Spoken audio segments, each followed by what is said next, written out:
Hello, everybody out there in the interwebs. Welcome to each one of you, all of you, and each one of you to this new episode of Six Oscillators, where guitars and synthesizers collide. They're friendly, they're amicable, and they're amenable to each other because they belong together. Fight me if you disagree, but after the show. Yeah, one new month, new topic, new show. Well, if you can call this a show, just come for the information and stay for the trend wreck because today we're gonna push the envelope of the production quality we can manage to stick together, which is not much. And obviously, let me welcome everybody who came here. Mr. Keithan Warford, Mr. Bat Brown, Mr. Artola, and the rest will join us very briefly. What are we going to talk about today? Today, the topic is going to be MIDI. If you're coming from the synth side, it's going to be like, oh, come on again. Yeah, we already talked about that many times. Problem is, if you come from the guitar side, it's going to be like, me what? You say what? Because, and I'm talking mostly about my own case, up to 5 years ago, I knew there was a thing called MIDI that was hosting a big bunch of promises of things that supposedly could do. It was the language, the universal language where all modern technology and high scale technology, professional technology would talk to each other, to communicate, to play together, to sync in, to make beautiful music all together. But that's all I knew. I didn't know about connectors. I didn't know about protocols. I didn't know about computers. I didn't know about channels, cables, hexa, CSEX, all Chinese, basic Chinese to my ears. And it's only when I decided, okay, let's grab the bull by the horns and dig in. So everybody knows the story. I got my first synthesizer thinking that because already have heard that guitar synths, namely Roland GR technology based on GK pickup, divided pickups, were a little touch and go when it came to the performance of anything. They said, okay, so I'm gonna buy a GR unit with a MIDI port, because MIDI is a language where all devices with MIDI ports will talk to each other. So I could buy an external keyboard, which is more to the point, is a keys, is buttons, instead of wiggly wires that sometimes are in pitch, sometimes not, to trigger the same synthesizer, because it had a MIDI port. To my horror, after trying and asking people who knew tons and tons way more than I did, I came to the conclusion, or I came to find out the hard way, that this particular MIDI device was not amicable, was not amenable, was not friendly to any other MIDI device, because it could not receive one single piece of the information called note on. And I went like,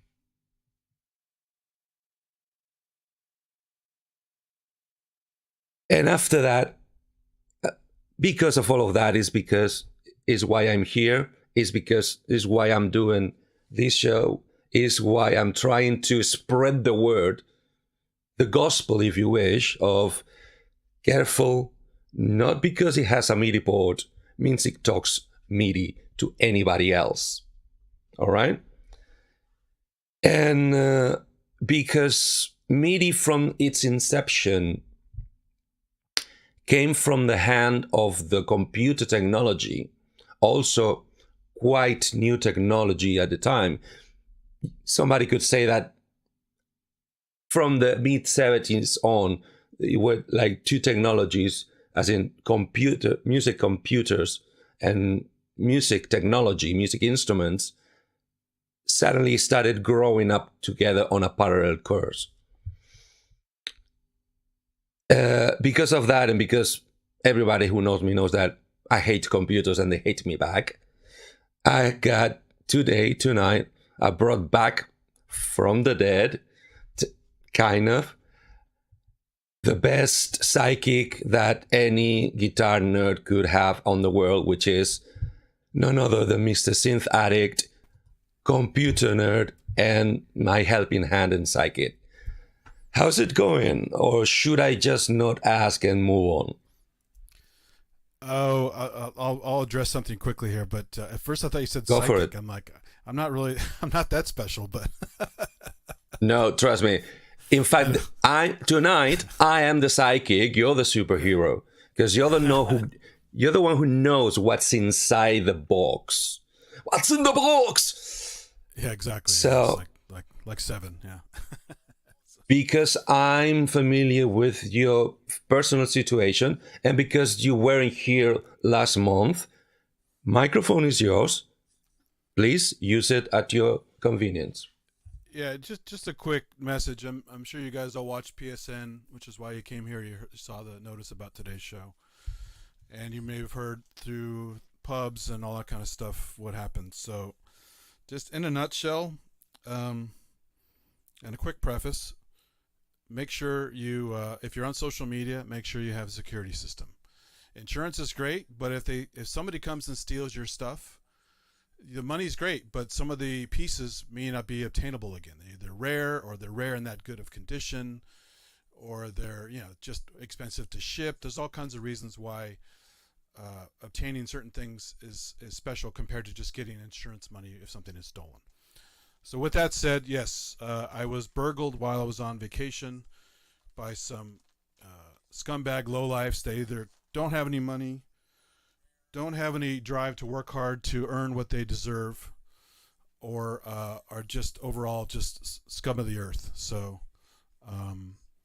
they take advantage of you. I mean, Eddie and I and millions of other people are online to share our stuff, not to brag, not to show off, but stuff we worked hard for, to share our passion with the stuff, educate people as much as we can, and just have share stuff with people with common interests and camaraderie, and make new friends online and all that kind of great stuff. And then some assholes come along and take advantage of that situation, that, oh, look what he has, I want that, I either don't want to work for it, I can't afford it, or whatever their scumbag reason they have, they decide to take it from you. Oh, he's on vacation, let's take advantage of him, right? So, and that could have happened anyway. I did live stream during vacation, but guess what? Everyone talks about everybody in chats. It's no one's fault. And if once your account's tied to Facebook and everything else, they can easily find out from some source online that you're not around. And a simple $100 or less on the internet, you can buy anyone's phone number, anyone's address, anyone's whatever. Because I don't put any of that shit online on purpose. But eventually it could happen if people want to track you down and, oh, he's local, he's only 3 hours from me or whatever. I could easily take advantage of this guy while he's most vulnerable on vacation and stuff. So my fault for not having a security system. I thought about it years ago and just figured, well, I'm obscure enough that nobody's going to know or care. But boy, was I wrong. So they ended up taking about 15 grand worth of stuff. Police were involved, serial numbers were given out. I've already warned a bunch of local stores.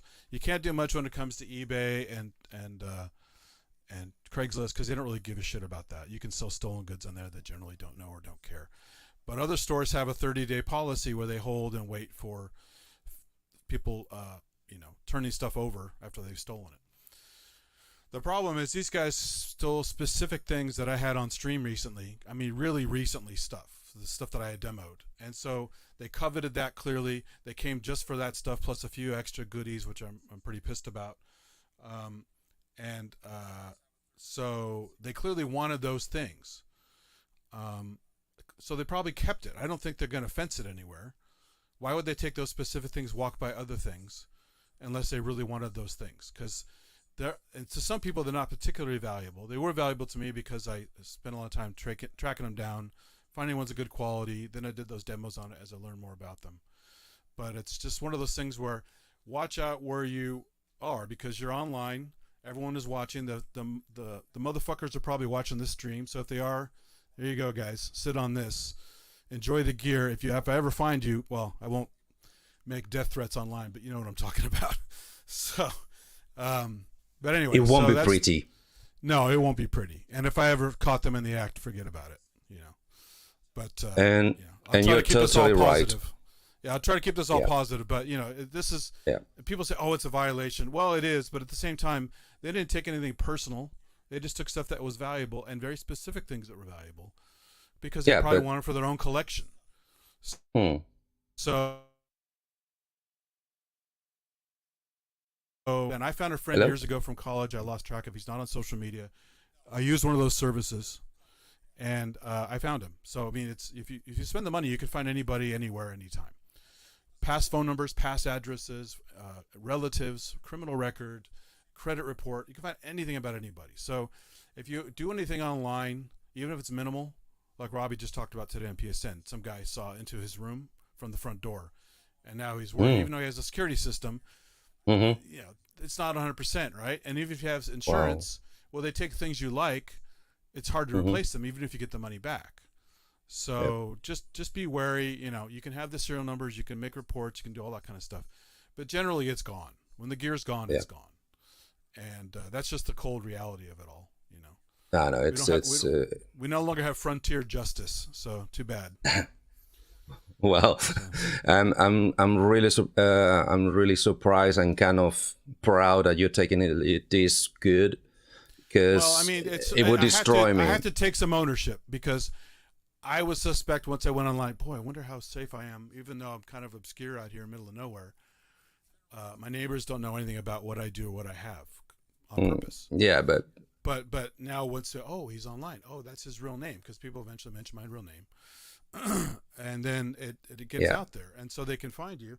And they must have watched this channel as well, because they took my good MIDI guitars. So all my little MIDI demos I did on the last few whatever shows, I can't do them anymore unless I buy more gear. So enjoy those videos while they last, because that's all I got for now. Let's go back and cherish them. Let's download them to the hard drive. Have a hard copy. I did some demos doing them on here, just on my channel. If you guys want to see the Casio that was stolen, the Casio PG380 was stolen. The Rag guitar was stolen, which is an amazing piece of gear that, to be honest, I got it for like $400. It's worth about $2,000. So technically, I'm not out that much money, but it was a great find from a friend. It was in great shape, and I really dug it because the tracking, as you know, the hexaphone pickup is killer. So I'm not a great guitar player, but I enjoyed the MIDI portion of it for now. And so now I have to save up to get another one of those again if I ever want something like that. It's just kind of a nightmare. So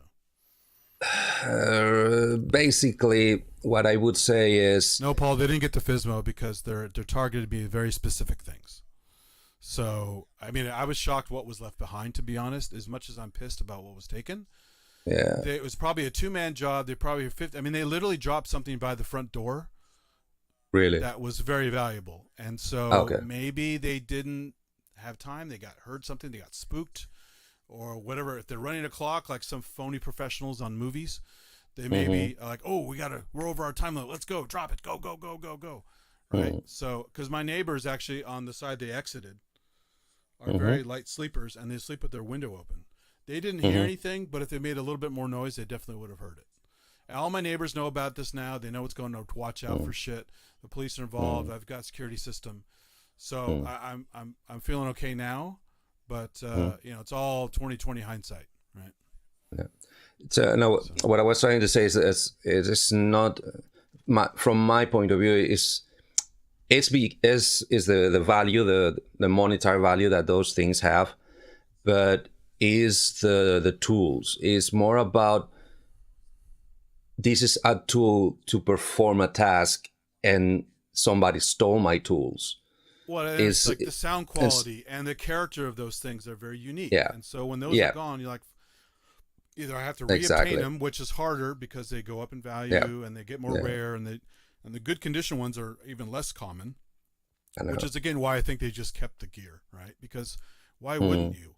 Why would you target those things and not keep the gear? Why would you fence it for just a fraction of the cost? That when they clearly knew what they were looking for, they grabbed what they wanted. So Shameful. It's totally yeah. shameful, and it should not happen to anybody No. anywhere. I mean, it's, you know, as you guys may not know, the economy is not doing great here. Unemployment isn't necessarily as high as it was, but cost of food, cost of gas, everything is pretty high. So, but I don't suspect these guys are doing that because they targeted certain gear that they knew about, that they liked. They didn't take random stuff. They did take the guitars, which, you know, to them, maybe they were just regular guitars. But if they did watch this show, then they know exactly what they do and why they're cool. Mm-hmm. They even took my shitty Stratocaster Squire, the first guitar I ever bought. Which Oh, no. $120. I mean, it's not sentimental to me, but it's $120. It's not worth shit, right? Well, here's the guitar. It's worth to you. Stupid. No, not really, because I don't really play it that much. I kept it because it was my first guitar. They did steal one of my fretlight guitars, which I liked, but I do have another fretlight guitar that they didn't find. Thank goodness. So thankfully. But they took my Casio PG380, which is pretty rare. Yeah, cool that is with the synth brain in it.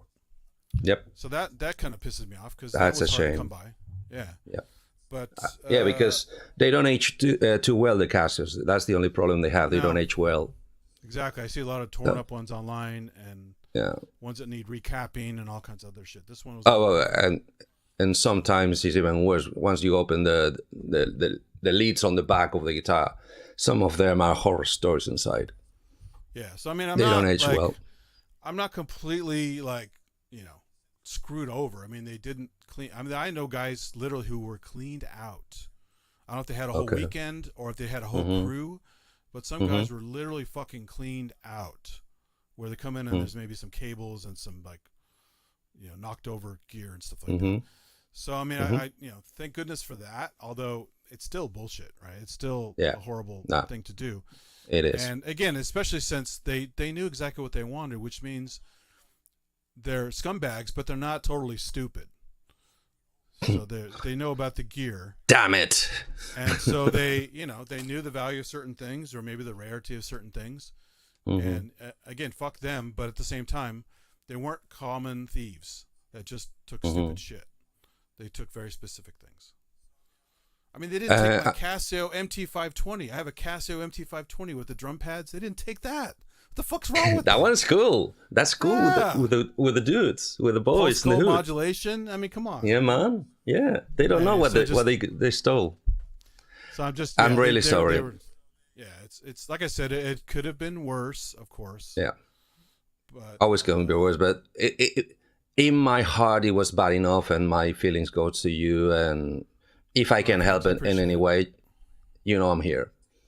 I'm just a couple of bits in the computer away, okay?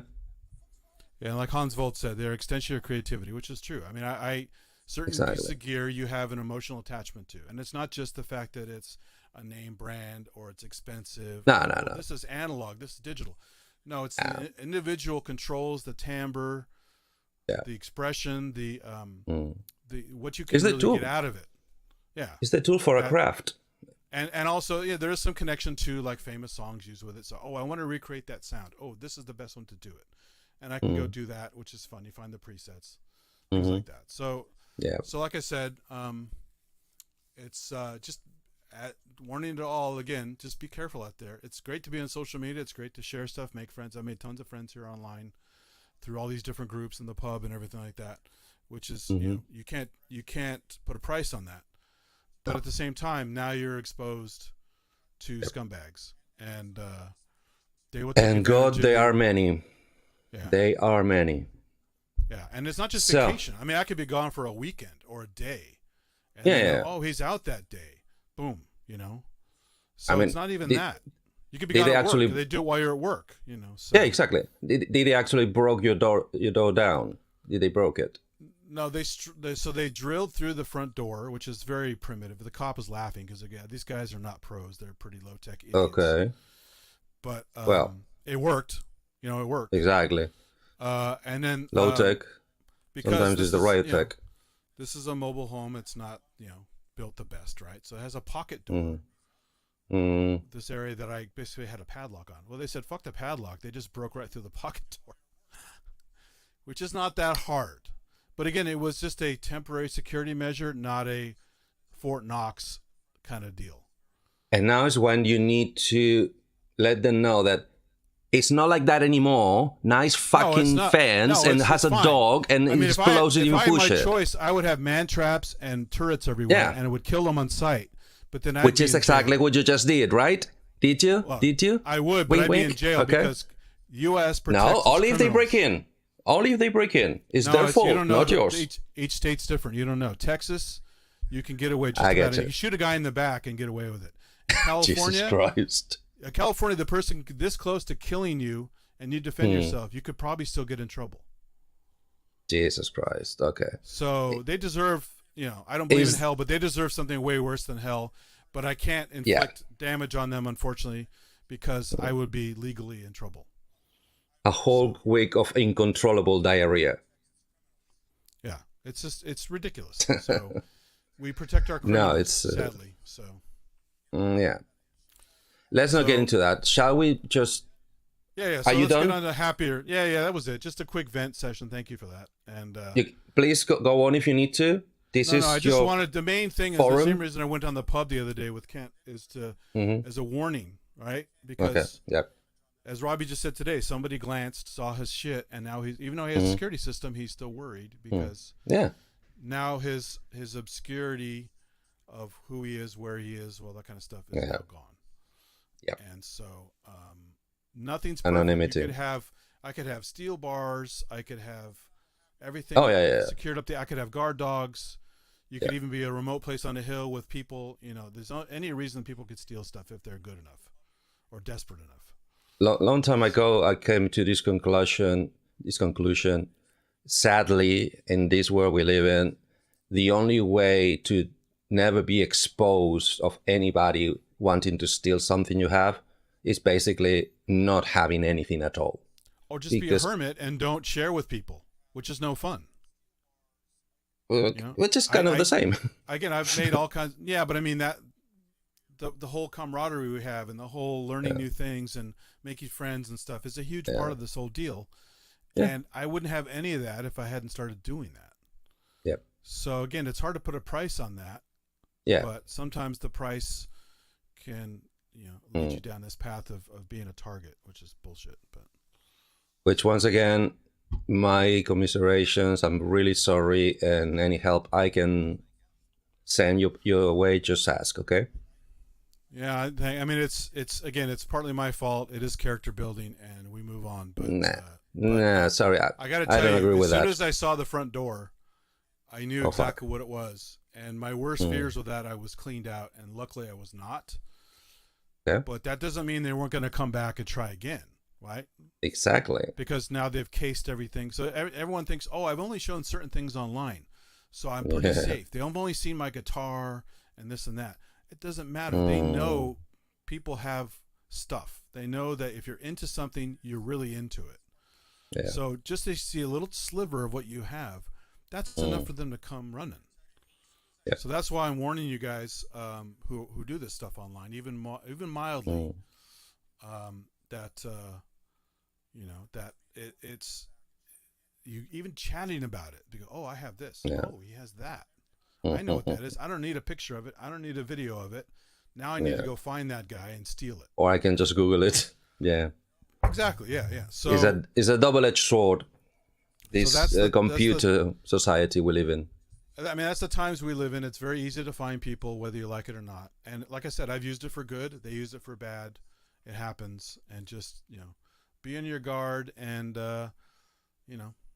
just pray one time they do it while you're home so you can take care of them. Yeah. So, exactly. Yeah. Baseball bat. Yes. For anybody on my side of the pond, cricket bat. That's a good start, but that's not Yeah. enough. Yeah. Depends how well you swing it. It's A all on the proper wrist. It's baseball all on the bat, I wrist. think, would actually crack the skull, but it's another story. Yes, it would. Trust me, it would. Even more if it's the aluminium ones. Yeah. Okay. So anyway, thanks everybody. Sorry to take a rant there, but No. again, this is mostly, it's not for me to vent as much as Yeah. it is a public service to tell people just watch it. Mhm. It could be you. I didn't think it was going to be me. It was Yep. me. Fuck these guys. They're pieces of shit. And Yep. may their music forever suck. So Yeah. Well, if well, if they even play, once again, exactly. I don't think they might just go, hey, look players what are I've got in stealers. Iraq, and show their friends, and ooh, it's like, well, what Yeah. have you done with it? I don't know. I just like it. I don't know. Yeah, it has pretty lights, Exactly. motherfuckers. Okay. Yeah. And scene. So, shall we go back to something way lighter than that? Yeah. So after, Back in hopefully topic? after this little presentation, you guys will be honorary midiots.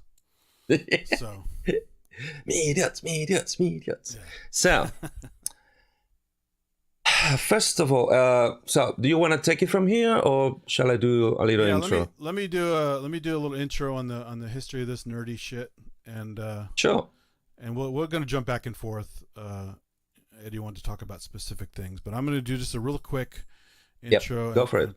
Pardon me while I kind of rearrange stuff, because I was gonna try and share some graphics, and I Well- sadly grabbed too many graphics to make it easy switching. So hold on a second here. Old timers know that we don't prepare. That's for sissies. Well, I did sort of, but then I was like, oh shit, I forgot these things. So here we go. So Yeah, last time issues. So, Okay, the forum is so- yours. There you Thank go. So MIDI.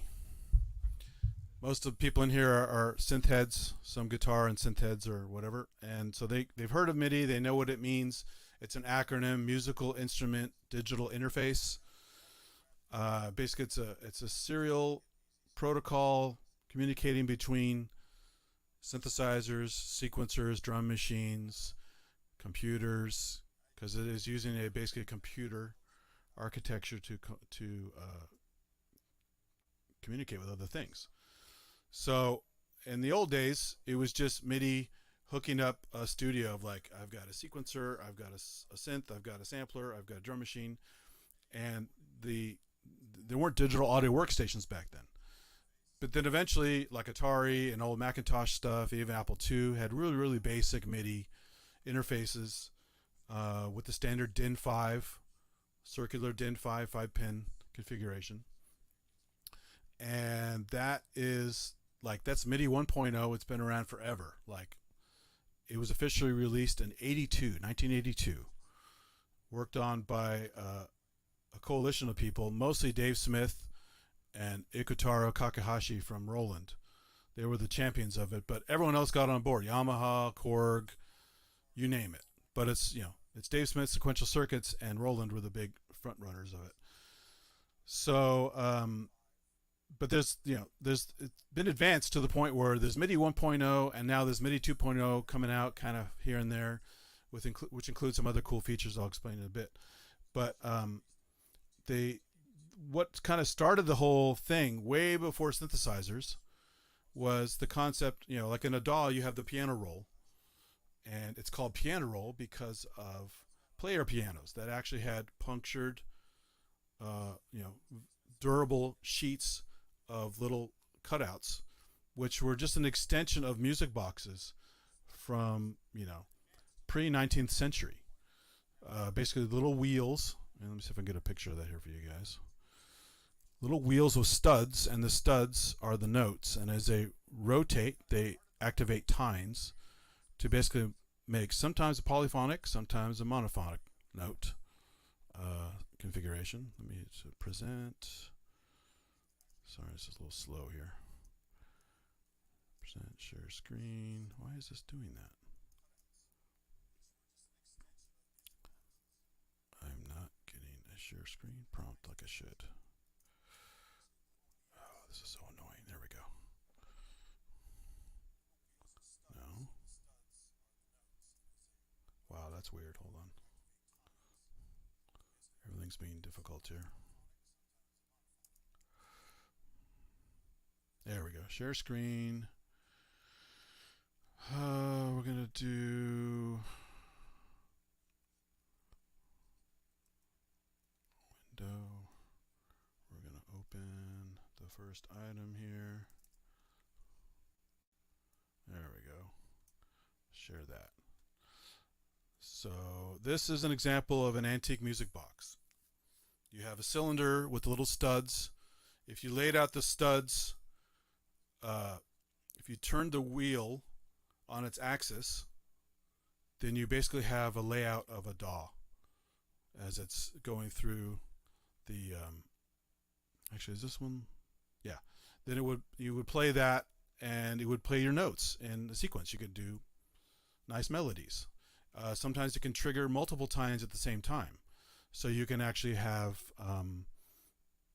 chords, things like that, triggered from the thing. But it'd be very, you can see the length of the cylinder and the number of times. It's very simple melodies. You couldn't do a whole lot with it. But it is, if you look carefully, it is a very early precursor to MIDI sequencing programs and DAWs, which have the same visual feedback to this day of what they call it a piano roll, but I'll get to that in a minute here, why we call it the piano roll. But then later on you had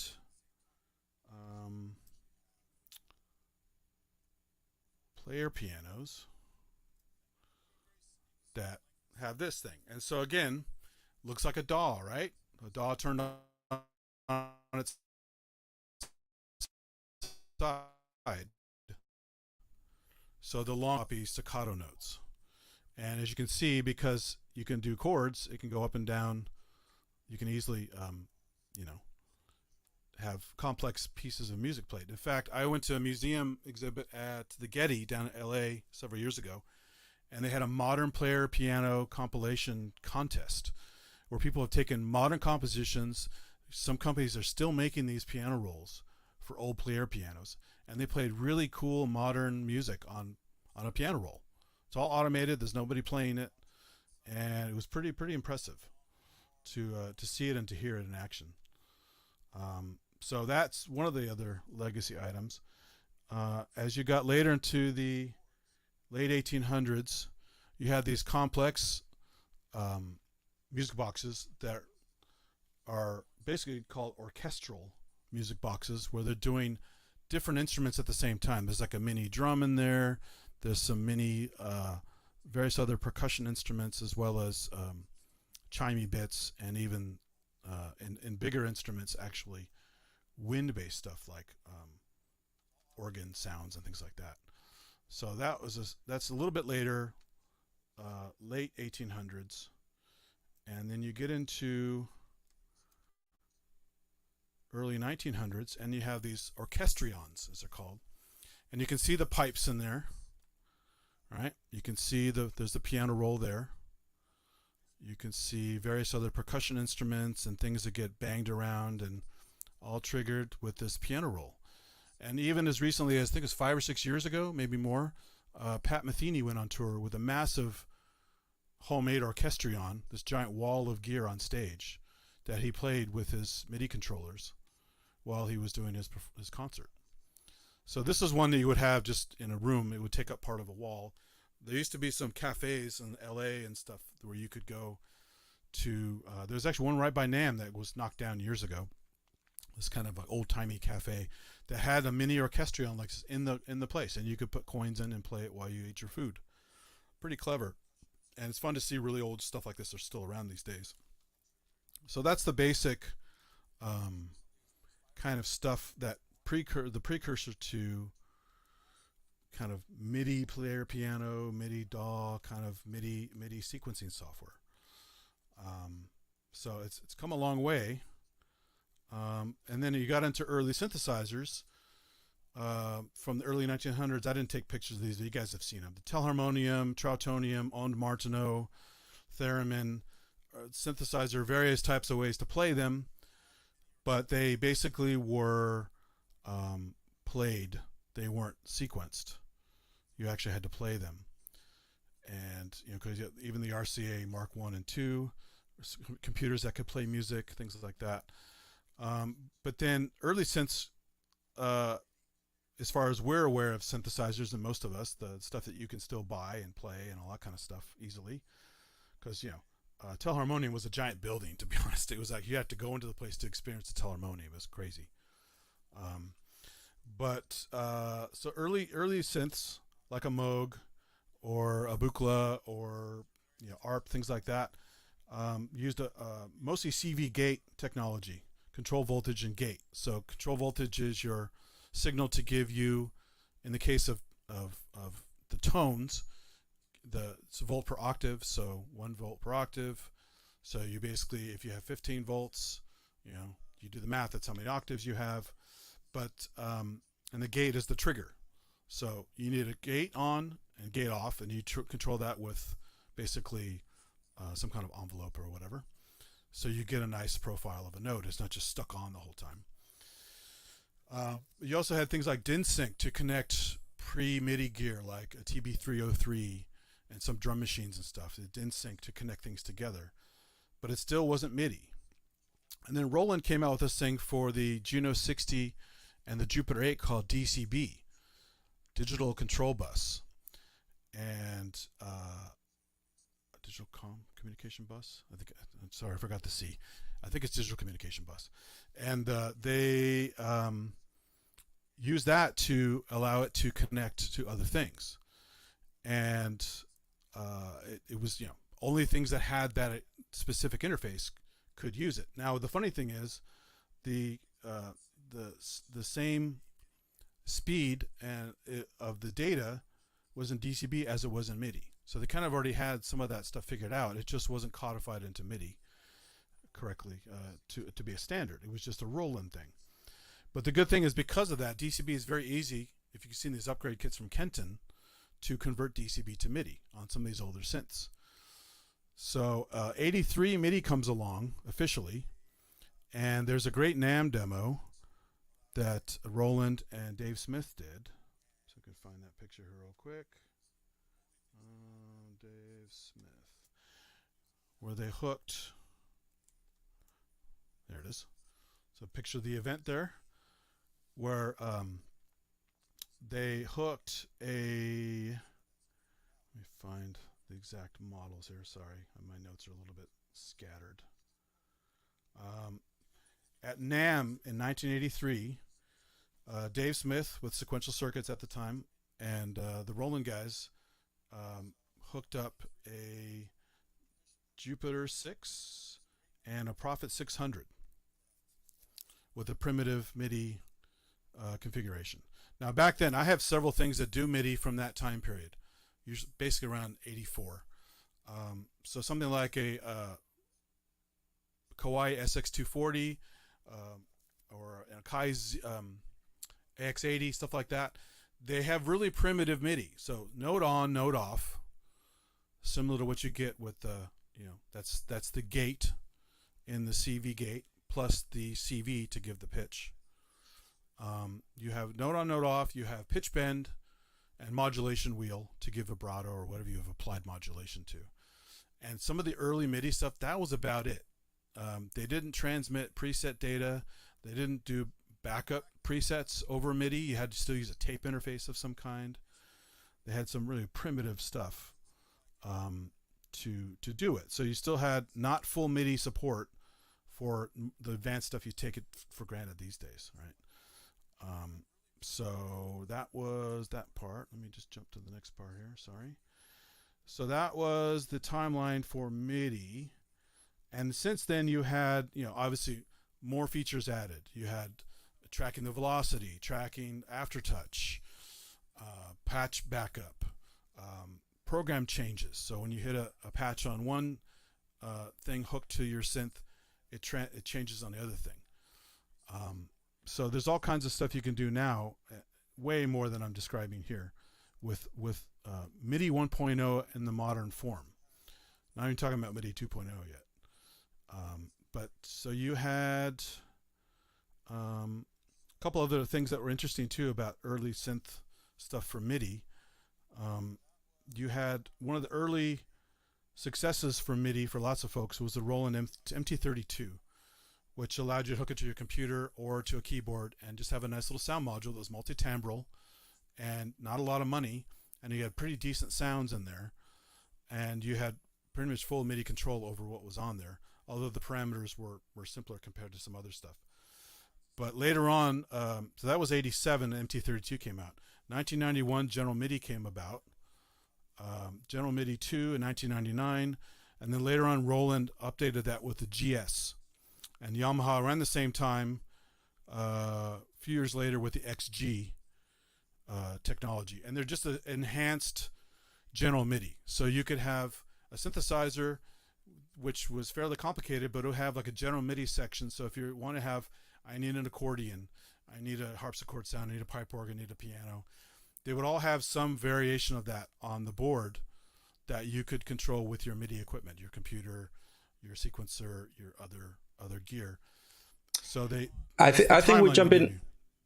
I think we're jumping a little bit, because that's a ton of information that I'm not sure if for the people who are watching right now, but hopefully for the people just who so they will know watch what it that in the means. future. When you see keyboards, you know what those symbols mean. GS. No, XG, we're gonna explain a little deeper. Let's just start with. But let me go back to the beginning of what actual the data is. So sorry. What does MIDI look like? Organized. So MIDI is so you have let me go here. Sorry. So MIDI is basically digital data. So it's binary ones and zeros, and it's converted to an 8-bit message structure. 8-bit. Yeah, it's transmitted around 32,000 bits per second. So and it's often perceived as hexadecimal code, which we can go into later because hexadecimal is very nerdy. Hold a second. Can we please, for my own sake, can we put that in context? We're talking about an 8-bit system, while Windows 11 is a 64-bit system? Yeah. Okay, so... Yeah, MIDI is very simple, which means that it works on very simple computers inside of keyboards, as well as really old computers. Like I used to use MIDI on my Mac Plus, and it could drive it, but the reason why MIDI hardware was pretty advanced when it started to come out with multi-timbral operations, where you could have multiple tracks coming off the same unit with 16 MIDI channels.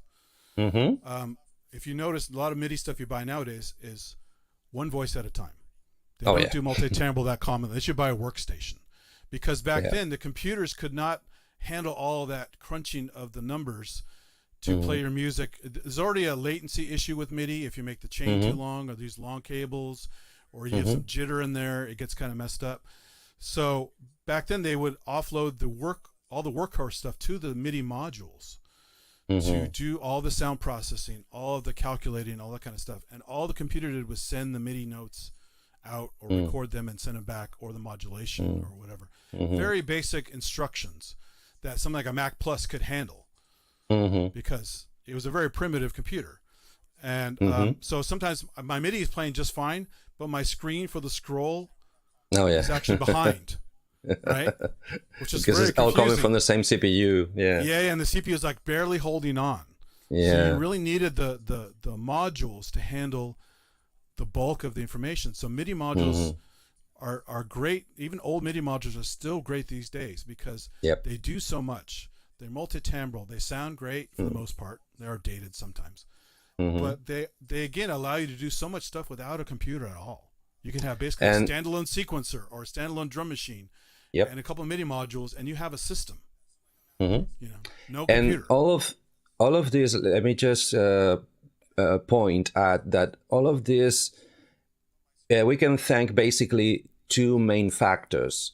One, that I still don't understand why those three, probably 5 original manufacturers of digital musical instruments, namely Sequential, Roland, Korg, Yamaha, and I don't know who else was in the first get-go out of the door, because I remember there was more than 5,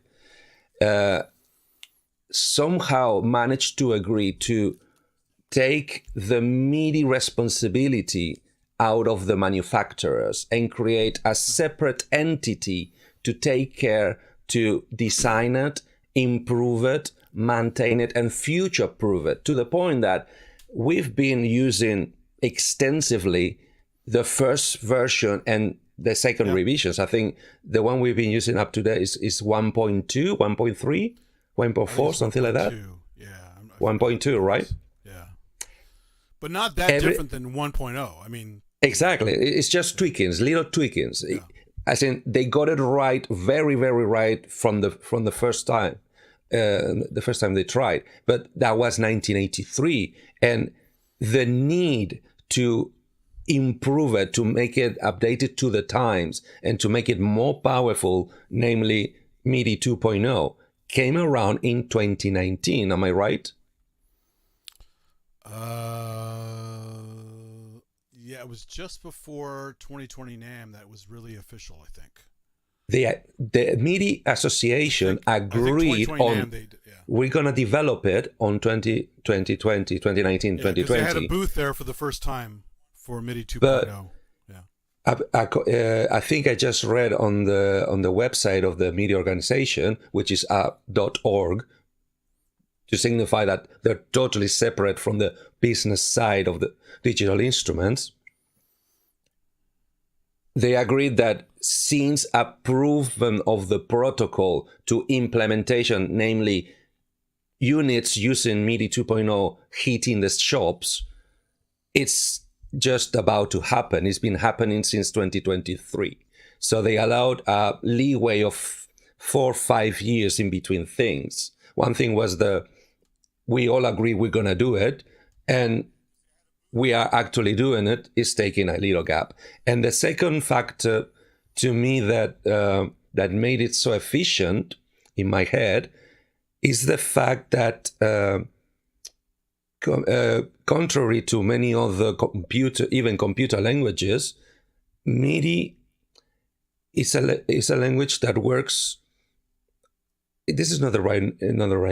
I would call it by default, as in it gives you an instruction to a machine, from machine to machine, sends one instruction, and the machine receiving the instruction would stick to that instruction until a new contradicting or counteracting instruction comes in. That has a lot of beneficial things, as in data flow. You need a very slim, very thin data flow, because you play a note until I tell you to stop. If I don't tell you to stop, I'm not sending signals to tell you keep playing, like, for instance, I think the USB protocol does. Yeah, that's the important thing about MIDI too, is it is just instructions. It's not audio data. It's not anything complicated more than instructions that have to be controlled by the computer, but by the gear. But the funny thing is, people are familiar with like the mod scene from like a tracker or something like that.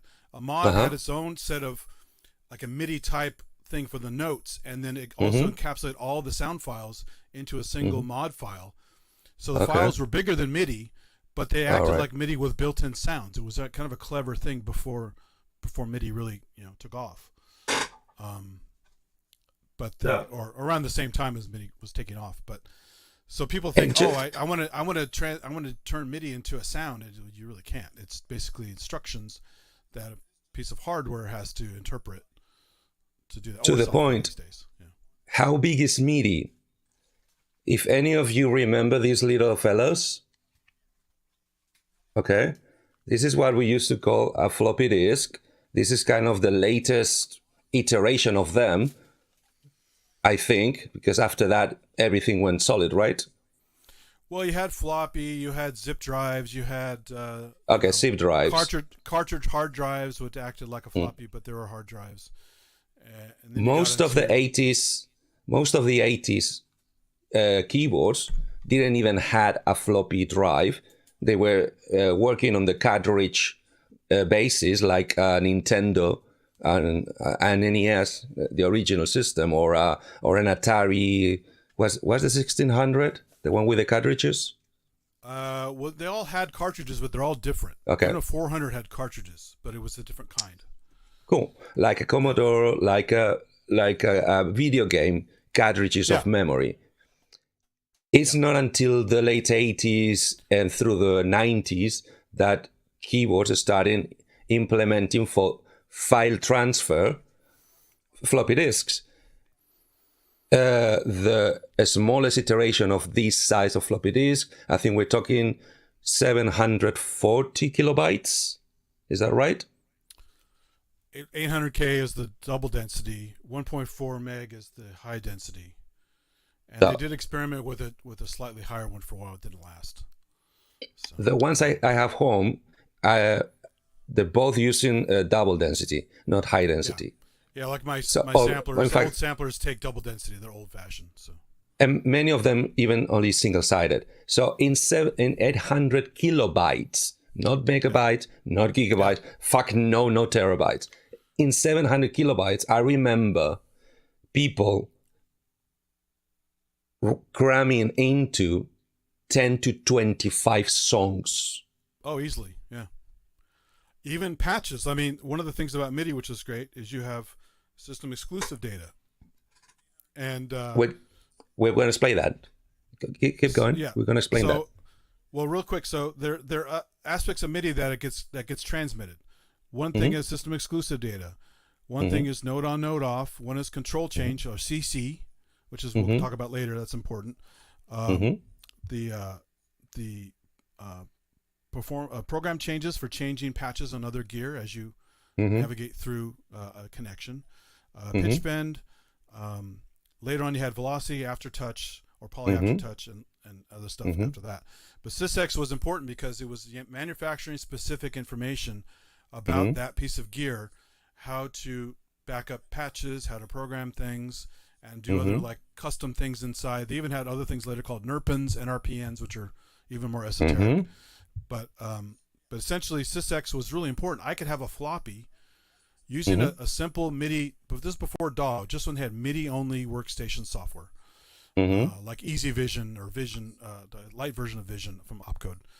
You could take, I could take a bunch of backups from my synthesizers, SysX data, put them on floppies. I could have like 25, 30 cards worth of SysX patches on one floppy. So instead of a whole stack of cards, I could have just one floppy, and then I would just move the sounds I wanted to the card in question, because cards are expensive, you know. Yeah, let's for the guitar players in the audience, let's state a fact, okay? Obvious, but a fact.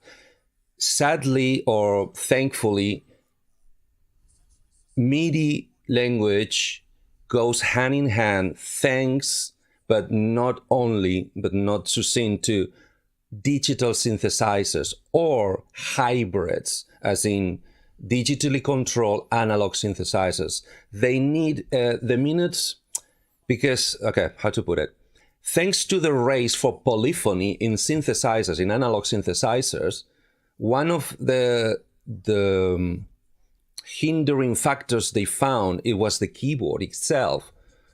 The CV-based keyboards, it's very hard to tell an oscillator or two different oscillators, two different voltages, so it can understand two different notes. And second, you need to assign which key is going to play which oscillator, which voice card on a multi-voice card synthesizer. For all that processing, for all that logic, electronic logic, is one first with analog electronics, but then with microchips, microprocessors. They started developing computerized systems to address the notes and the voices of the synthesizer. Everything came to its culmination the minute that the digital synthesizer landed in the market, namely Yamaha's DX line. I don't think they were the first ones doing a digital synthesizer, but they were the most popular and the most sold in that decade, weren't they? Sorry, I was reading. I wasn't listening. Sorry. It's okay. We all know that the DX7 sadly was ubiquitous, and you could not escape it for many reasons. It's a great synth. Everyone shits on it, but it's a great synth. You just have to learn how to use it. That's all. It's wonderful. I said My DX11, they're gonna have to pray it out of my cold dead fingers. Yeah, that one stays with me. Even 4 operators are great. Yeah, it's awesome. And what made that success was the fact that the sound was new, cleaner, and different than everything before.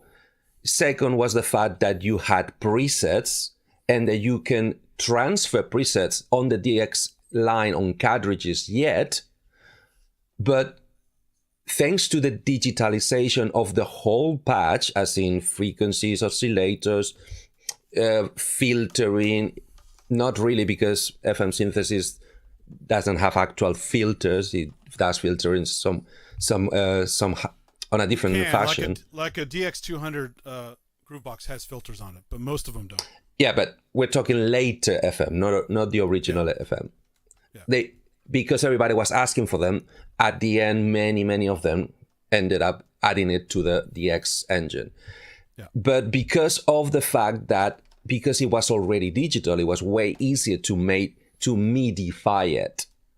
So it was the first digital synthesizer with a cleaner sound that came from the shop, capable to talking with other synthesizers, theoretically, namely sequential synthesizers and Roland synthesizers.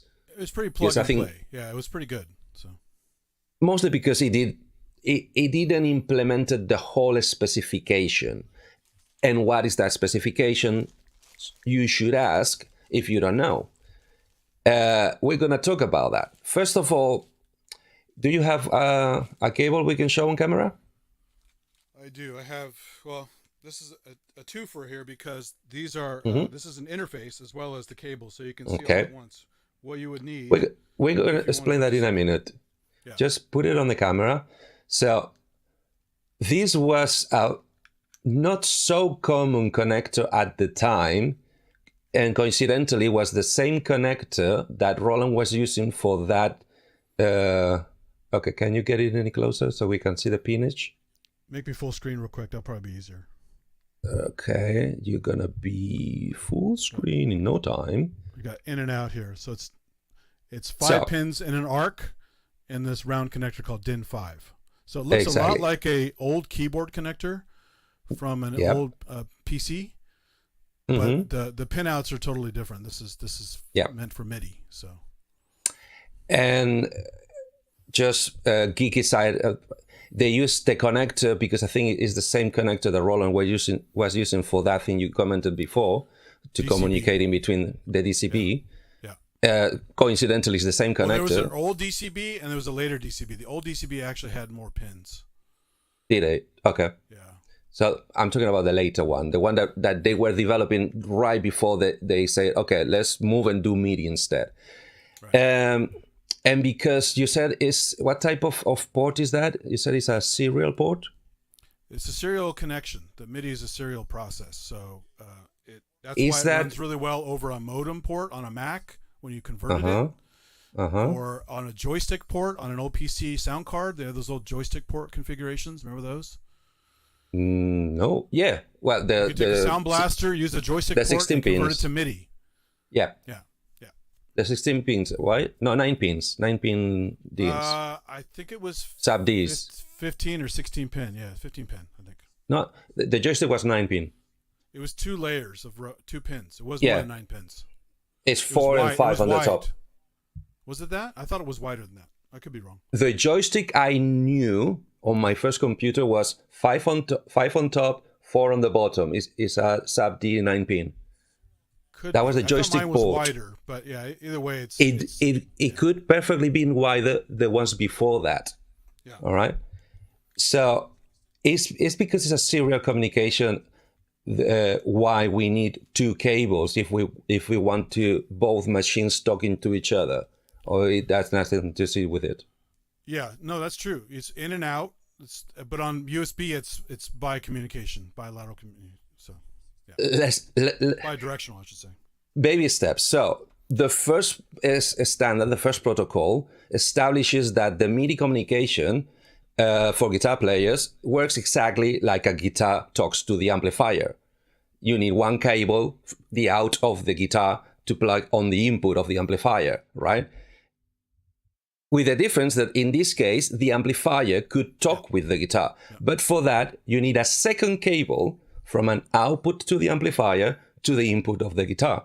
So you need to run two separate cables. That's why you were holding a black connector and a white connector. All right, that's also significant. So always remember that is one directional. So outputs connect to inputs, same as you would do with a microphone. You connect the output of the microphone. Look at the picture I saved here. You have the typical three-port configuration, in, out, and through. Yep. And so, funny enough, this other one is funny. Okay, now I am the one jumping the gun. This other one, 8-pin, that says like is to connect to a modem or some kind of telephone. To a Mac, yeah. All right. That's the Mac port. There's a DIN 8 connector for the Mac. This is a later evolution that Roland, Yamaha, and Korg implemented, trying to follow up with the improvement of the port on the side of Apple. But we're jumping again. Let's go back. So let me explain real quick the different ports and some of the other variations of MIDI, just real quick, just to explain the line. Go for it. Go for it. So you have in MIDI 1.0, you had the in, out, through on most keyboards. So in was obviously in to be controlled by something or to receive data from something. Out was to send data out or control another piece of gear. And if you connected both sides into the out of one and out to the in of the other one, you had this super communication where you could basically play one keyboard with another back and forth. But sometimes you don't want that. Sometimes you want a keyboard to control a module if it doesn't have keys, or treat a keyboard like a module and not necessarily layer it. Layering is fun because you can experiment with sound layering and get really complex patches, even up to 3 or 4 modules if you don't go too crazy, because you get latency if you go too far. But the in and out is great, but the problem is there's always that bi-directional communication with in and out. Through basically mirrors what comes from the import of the receiving unit. So if I want to play an external module with one keyboard, a master controller, and I will also want to communicate with another module with using the similar cables, I would plug the in from the master to the the out from the master to the in of another keyboard. I will plug the through of the keyboard that also got received the input to another module. So I'm daisy chaining, right? The good thing about the through is the keyboard in the middle will not send its own MIDI notes to the receiving module. It's only mirroring what came on the import. So that allows you to daisy chain these long chains of virtual studios where one master controller can just keep going through the through. If you don't, most things only had one through if they even had through. And then some advanced keyboards had an option to convert an out to a through. It's like a soft through, they call it. Yeah, but that was later where they were trying to cut costs and make them cheaper. Yeah. But sometimes you just want the through. You don't want the control from all those things at once. You want a master controller, and you want to daisy chain stuff. Just one thing. The audience is asking if you could have a little more output on your voice, please. Oh, I'm probably not close enough. Is that better? I don't know. I just need to talk louder. Yeah, you can try that. Is that better? Does that sound? For instance, a very specific case. I have a synthesizer module, which is basically a synthesizer with no keys for all the guitar players in the audience, that you can trigger from a master keyboard, what we call a controller. A keyboard that has no sounds can send MIDI down to a synthesizer that has no keys. Why would you want to do that? Because you might want more polyphony, more multi-timbrality, or just chop and change, because one module gives you one sound out you need, but the next sound you need is on a different module. Okay? That's one of, for instance, that's one of the applications I'm having here in the studio. I have my master controller send the data to my Yamaha FB01, which is an FM synthesizer that only triggers through MIDI, but has a limitation of 8 notes polyphony. So if you want to use more than one timbre at the same time, you want to, as you said, layer stuff, 2 sounds together, for instance, a very percussive bass with a softer strings underneath, that means that you don't have 8 notes anymore. You go down to 4. 4 is still good enough if you only do melodies or any other application, but why get limited? So even Yamaha stacks are a great combination of like guys like Music Track JP and stuff do these great demos where they'll take 3 or 4 modules and run them all off the same MIDI channel, stack the crap out of them, and you get these beautiful textures that you couldn't get from one keyboard. And that's exactly the application they designed from the beginning for the through port. Is one instruction, then you want to reach to more than one machine, more than one electronic device. Daisy chaining. The other advantage of this is you don't have room, you don't have money, you don't want to buy a bunch of giant keyboards. You want to save some money. Buy the module versions, buy a master keyboard, hook a bunch of stuff together through MIDI, and you've solved some problems. Now you still have to worry about the routing, so they perform the way you want them to perform, but it's a much more efficient way to buy stuff and mix stuff together without breaking the bank or taking up too much space. So that's another advantage of the MIDI cables. And that's when the racks of synthesizers came to the, well, everything came into a rack, into a 19-inch rack. So back to the specs. We just seen the hardware. We just seen the communication, the means, the original, the beginnings, right? Because obviously... Can I explain a couple more little nerdy things real quick? Just before we jump into a different section. Please do. So I addressed some of this already, but just in case you didn't hear it. So it's 16 channels per cable, essentially. If you want more of the 32 MIDI channels, you often have keyboards that have 2 MIDI outs or another MIDI interface somewhere, or whatever, so you can start getting more complicated arrangements. Or just, again, go through a bunch of throughs and kind of stack things that way. But there's... you can do 128 notes is the MIDI spec, right? So it's from what they call C5 octaves down below middle C. C minus all the way up to 5. G 10 octaves higher. So it's a large range of notes. Most people never play 128 MIDI notes. It's huge range. No. Right? You can't hear those frequencies. You can't. But I mean, the spec is big. Hearing. The problem, though, this 128 number is also throughout the spec. So there's 120 bits of resolution for something like pitch bend and aftertouch. And some people don't like that because they want more fine control. So what they've done in later gear is to, through some, I believe, some system exclusive tweaks, NERPin, some other stuff, we're able to push the spec internally higher. So you can get 1024 steps for your aftertouch and for your velocity and for your pitch bend, filter sweeps, pitch bend. Yeah, so you have a lot more control. Needs to be gradual and sound a little 128 steps, analog. so the knob turn is not very fine. And when you're tracking the knob turns, it's important to have more resolution. So and early MIDI was kind of limited in that way. And also because it's a digital system, there's nothing in between 1 and 2. There's no value, there's no effect, so it's kind of jumpy for parameters that are so sensitive, like for instance filter sweep, cutoff sweep on a filter.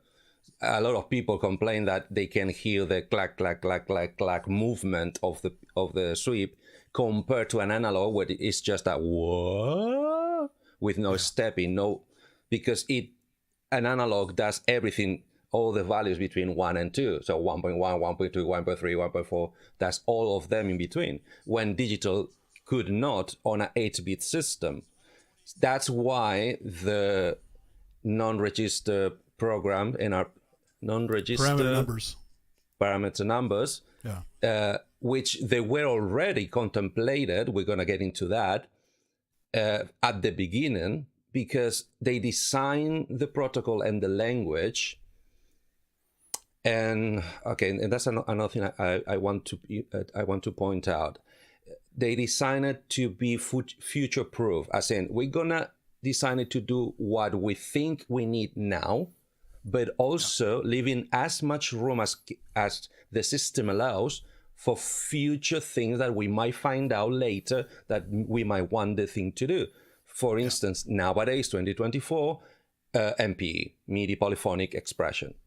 Yeah, that needs way more data and way more Cs. So let me a couple more nerdy old things, and then we'll jump to the later stuff, because yes, please. This is kind of interesting. So if you share the graphic there, or actually I have to, I think I dropped it. There you go. This is the old MIDI spec graphic that they had posted in the old days. It's kind of fun. It looks very different than what you see these days. I thought it was kind of fun to see that, the 1.0 spec. Yeah, I never saw this one.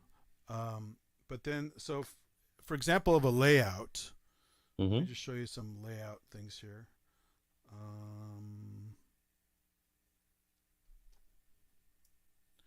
So here's a simple idea of a layout. You have a MIDI controller, you have a computer, you have two modules. You want everything to talk together, not just for performance, but also for recording and patch backup or whatever the hell you want. And this is the basic configuration: MIDI out from one, MIDI in to the other one, MIDI out, MIDI in, all that kind of stuff. They're not using the throughs here until the very end. So you daisy chain with the through. They don't need to. Yeah. Because that's another thing that they later started, because, as we said, the synth technology and the home computer technology was evolving almost hand to hand, head to head. So the minute computers could withstand a higher processor flow, a higher processor effort, it's when they, instead of daisy chaining the commands from the master controller, because that was was bringing issues on the performance, they started making what we nowadays we call a split box, sending the order to one machine that could split it in multiple outputs at the same time with no latency and no desynchronization. And those many of those devices, they would look like a computer, and sometimes they were computers in a rack unit, a MIDI event processor or a MIDI what we call a MIDI switcher. So here's another block diagram, just text showing the what's an analog signal, what's a digital signal, etc., etc. Just so you can see another possible configuration. A little more basic, but gives you the idea of possible configurations.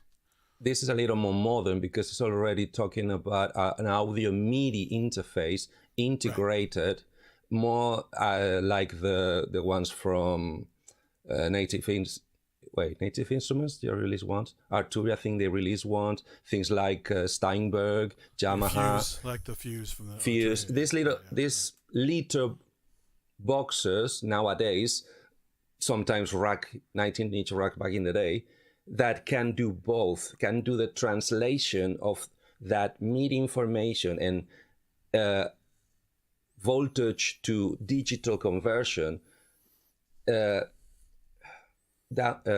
releasing that weight, that load to the CPU, because the CPU is going to be busy doing way heavier movement of data, because it might be handling several MIDI devices at the same time, and at the same time recording audio, which takes a very heavy load on the CPU.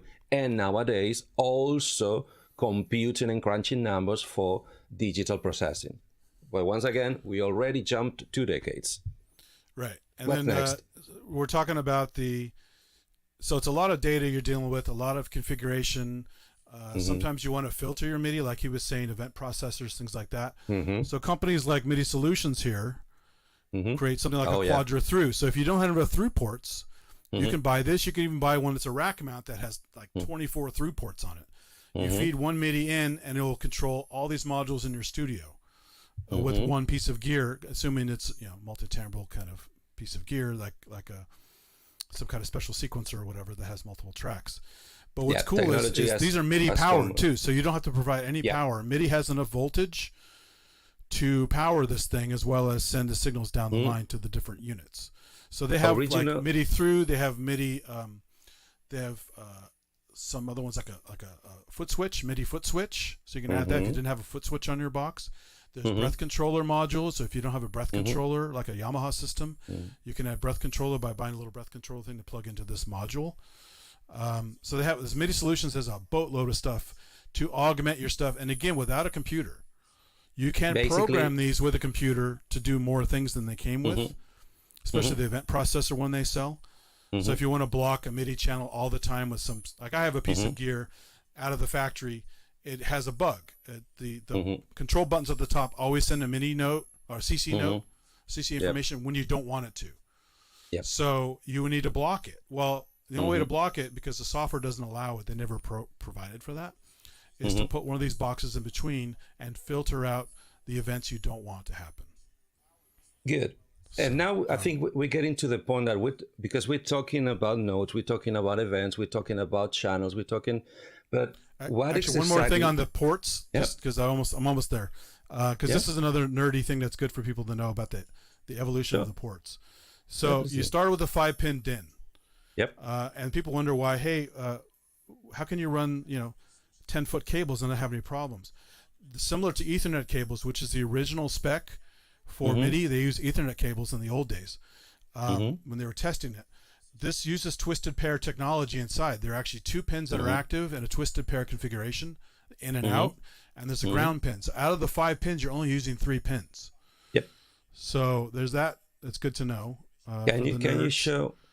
And real quick, I was just going over the different styles too. So 5-pin DIN was the standard initial connection, and everything had a drum machine, sequencers, computers with a special interface, or the Atari had it built in. The Atari ST had it built into it, which is kind of nice.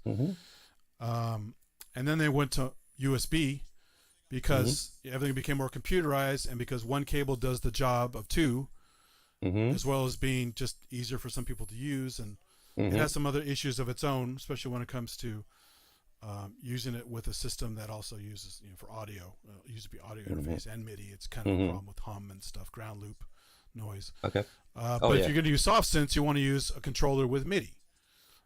So you don't have to buy a bunch of hardware. You just buy a simple controller, hook it to your computer with USB, and use soft synths. It's very nice. Or edit your librarians for things, all that kind of stuff. And then later on, Bluetooth became a big deal with MIDI.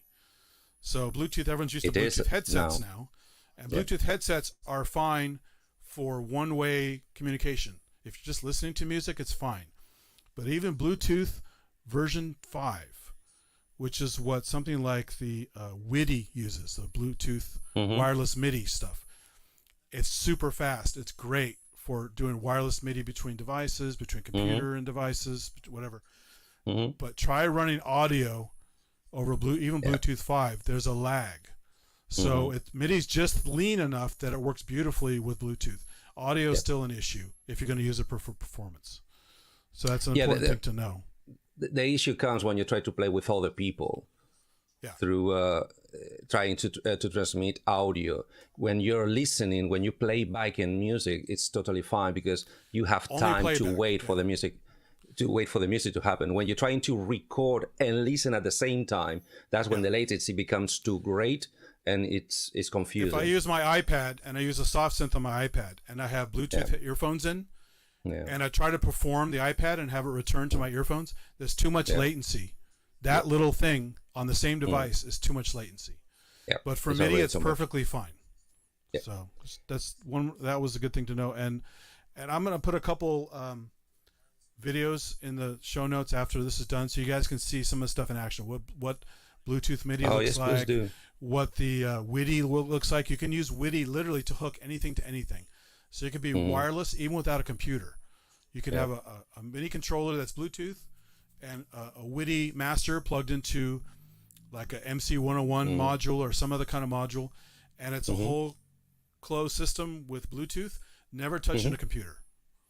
So the options out there are very, very wide and varied these days. So because just so we can remove this picture, let me double down on one thing you said, is that the original MIDI protocol includes some sort of phantom power, is a little amount of voltage going down the cable from the out to the in, so the receiving device can know when some events are happening, so it doesn't have to. But buyer beware, because as you find out when you use WIDI, certain keyboards do not put out enough juice for WIDI to work. Good. So the original spec was 5 volts.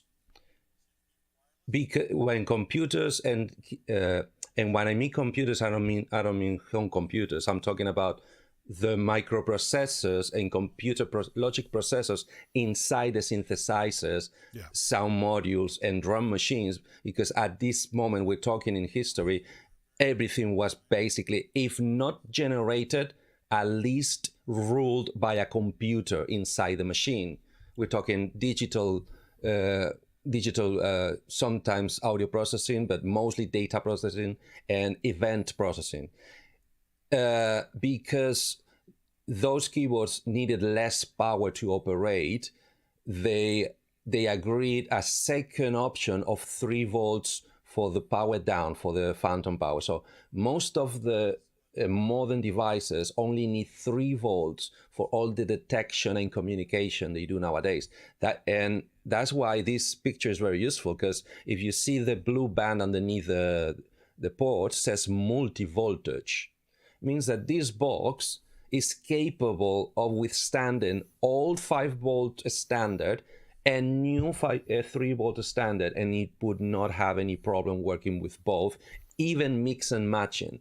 Another good thing they did on the hardware side of the communication is that, I'm not sure about the output, but the input is, when talking about the circuit, the actual pieces of components in the circuit, uses an optocoupler, means there is no connection between the voltage coming from the outside and the sensors in the inside. It's opto-isolator. Light, it's a light making an effect on a like a Vactrol, if you guys know what a Vactrol is. Exactly.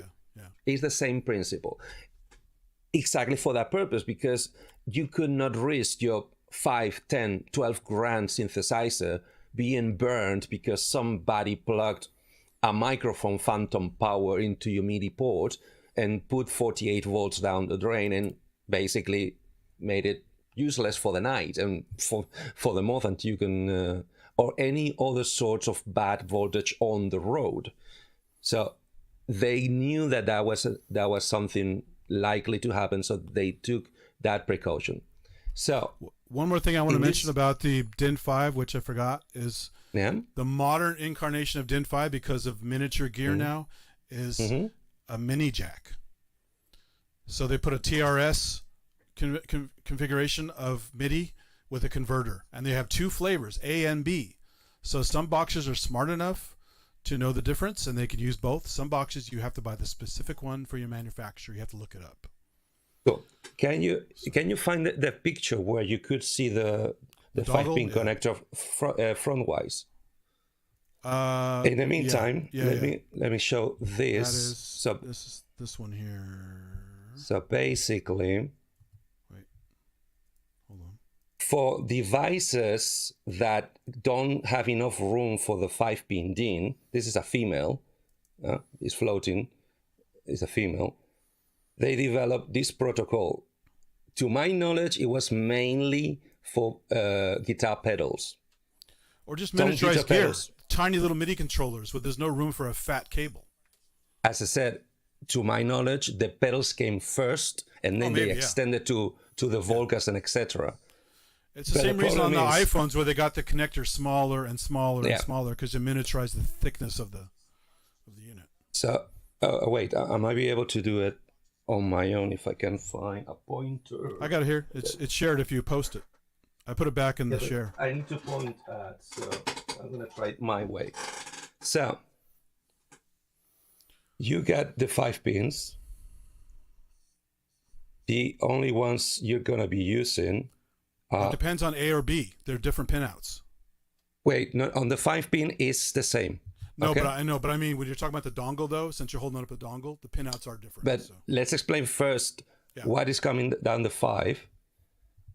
So, can you point out to the one in the middle of the 5? Are you sharing your pointer? The one in the middle of the connector, right in the middle. The pin in the middle. That one.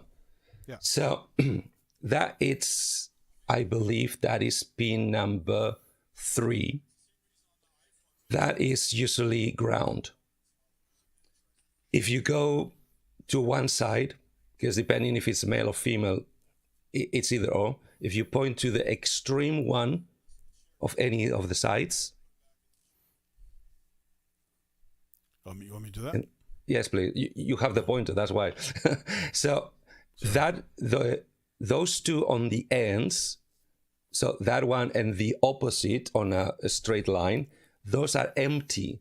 They were there because at one point it was proposed to have phantom power, as in proper 12 volts or even higher power to feed machines that would be powerless, so they could make them cheaper without power sources.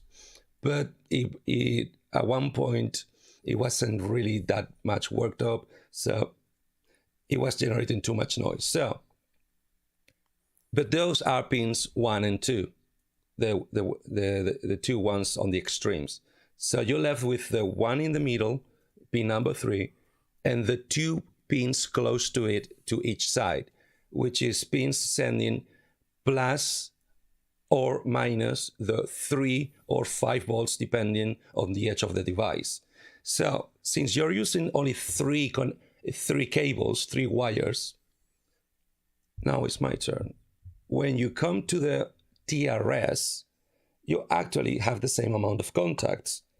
You have a ground, pin 3, you have a hot, pin 1, and a cold, if you wish, pin 2, right? Sadly, somebody decided that they didn't want to put the hot, the plus 5 in the older specification on the tip. And for their design, it was better to put the plus 5 on the ring. That's why nowadays we have on the same connector, either A or B, is where is the voltage. But at the same time, electronics are also progressing to the point that the latest don't even care if it's reverse polarity, because they detect and then they adapt. They don't expect the user to plug the right cable. So this is the hardware. So, and here is the WIDI. Yeah, this is what WIDI Master looks like. Oh, there we go. There you go. So the fatter, longer one is the power module for WIDI Master, and it goes on the in port. And then this little pigtail connects it to the one that goes to the out port. So they both need to be plugged in to work properly. If you have a device that only has an out, you're pretty much out of luck. But as long as you have an in and out, WIDI Master is fine, because you got to have power. Yeah, silly question. The power one, what type of power does it use? It has an inbuilt battery or what? No, it takes right off the MIDI. That's why it doesn't always work on every keyboard that doesn't follow the spec. If they didn't put enough juice out, then WIDI Master is either flaky or just flat out fails. Yeah, because now they have WIDI. There's other WIDIs too that are USB and other types of flavors. If this doesn't work for your gear, somehow you get your MIDI into the computer. You could do it through the computer with USB of some sort or another. But this is great for direct. I've actually plugged this right into a Roland module, used a MIDI keyboard that was Bluetooth wireless, and the 2 units were connected with no computer and no wires. Yep. So it's very cool, very powerful for mobile setups and the same way it would happen with a cable, with a 5-pin MIDI cable. Exactly. Cool. So we had the hardware, more at least the original hardware, the 5-pin, the almighty 5-pin that we all love and adore. At least I do. And what does it go down that cable? We said you said a serial protocol. Yeah. I always confuse serial and parallel. So a serial protocol, 8 bits, 127 bits of definition. It's serial like USB is. So it's what? It's serial like USB is. So serial USB is serial and 5-pin in is it's the same. Okay. Yeah, and so is DCB, by the way. So yes, right. Yeah. So with those computer parameters, the language they send, and we users are told that is MIDI, and everything that is MIDI capable would have a menu of MIDI parameters that the user can easily access and tweak to its heart content. That specification of which parameters is what comes in what to me is the most precious piece of information that any synthesizer and electronic digital device of music nowadays has. And oh God, I wish I knew when I bought the bloody GR55, because in this thing we're gonna show was the only place you could find, if you could decode the information, what that bloody note on not being there was about. This is what is called MIDI implementation chart. This is one of the conditions that the MIDI or federation, organization, association makes mandatory to every member. Why do you need members to the association? First of all, because the second side that we're going to play right away, called CSEX. Second, so nobody starts breaking the code and breaking the rules. Am I still on camera? No, now the chart is. But can you see me in the corner? Hold on. Because my monitor has frozen. Yeah. I'm frozen, right? Just the implementation charts on there. Can you hear me? Yeah. Guys, can you hear me out there? Oh, no, you're there. You're there on the corner. Sorry, I had the screen moved over. Yeah, but I'm frozen. My camera's frozen. Well, you're froze. That's perfect. Your name is Froze, and you're frozen. So I am. Hence the name. So, MIDI implementation chart specifies not only the things that the device should do, but also the things that the actual unit can do from all the options available. Yeah, best to get the manual online and check this before you buy, essentially. Exactly, because that is the only thing is gonna really tell you, not the blurb, not the marketing, nothing else. It's gonna really tell you. Okay, I'm gonna shut my camera for a second to see if that reboots it. If your very precious and pricey brand new thing can actually do the job you need it to do. It's moved, but not too much. Swap. Great. Keep your audio going so you don't lose the connection. Swap cameras real quick. If you have a menu of camera options to swap cameras, I can go back. I'm gonna do that. Hold on, you mute for a second. Yeah, but it's like glitching. As long as you're still talking, you're still connected. Yeah, I think he dropped. You will come back.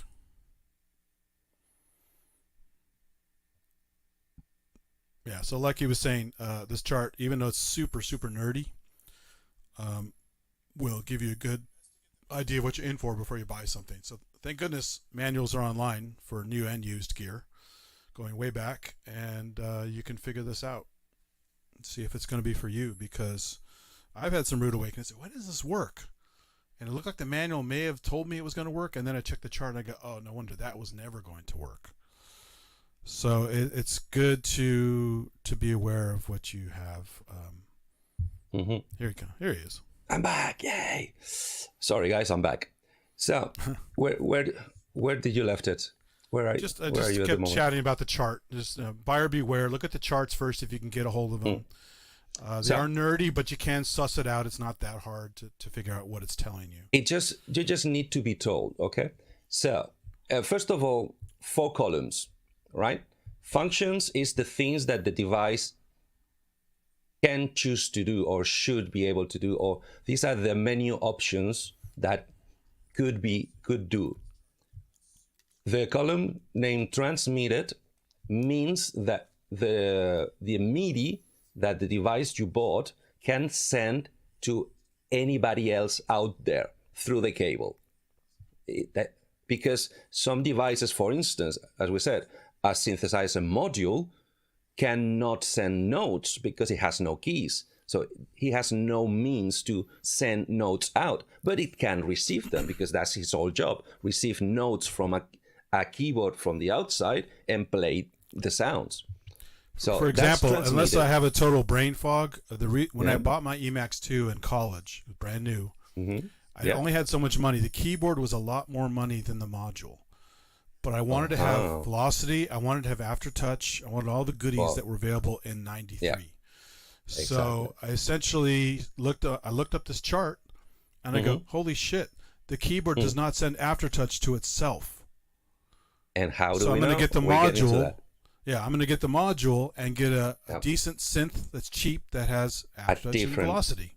And now I got 2 units. I get the aftertouch I want out of the Emax, and it's win-win-win. But if I hadn't checked this chart, I wouldn't have known that. I would have bought the keyboard and been pissed off. Yeah, and find out, like I did find out, that it doesn't do the job I assume it would do. Where do you find that? So in the transmitted column, first information you have is the amount and which channels out of the 16 available your device is capable to talk out to. For instance, if you have a 16-part multi-timbral sound module outside of your keyboard, you need a keyboard that at least, even if it's just one at a time, it needs to be able to talk on all 16 channels, because otherwise your 16 parts multi-timbral is useless. Unless, and they also came later, you could remap MIDI channels to the parts, but at the beginning that was not available. So default is what it comes preset from factory. So this one transmits channels 1 to 16. We're all good. All of them work. Change means which channels you could remap to send the same instructions but on a different channel, like for a different module or a different part on the same module. As in, you can chop and change, you can swap around, you can mix and match. That's the change one. Second, on the transmitted block, we're still in the first column, we go about modes. The modes is a little more complex and is kind of reminiscent thing from when synthesizers were not fully MIDI implemented or were not fully digital. So, and also they were not fully polyphonic, or they had a limited polyphony. Sadly, this MIDI implementation chart does not have the explanations, because apart from what's in the boxes, they usually come with a header. Let me see if I can share mine. Share screen. We do this. We go for window and we go for this one. Share. So I'm gonna swap yours for mine. That's how petty I am. So this is. I won't take it personally. It's all right. Okay, thank you. So this is, you can see the beginning. This is from what you would call a piano, a digital piano. They call it stage piano. Yamaha brand model P120. So for instance, things that you find different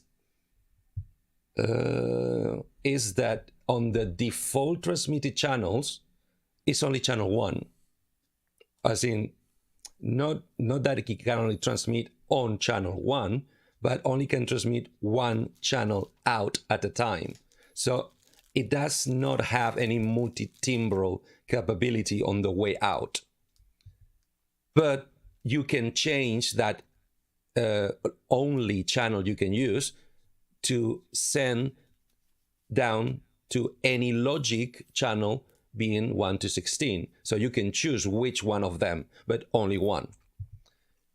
The modes, only transmits mode 3. Is when we go down here, this little section. Can you see my pointer? Yep. Good.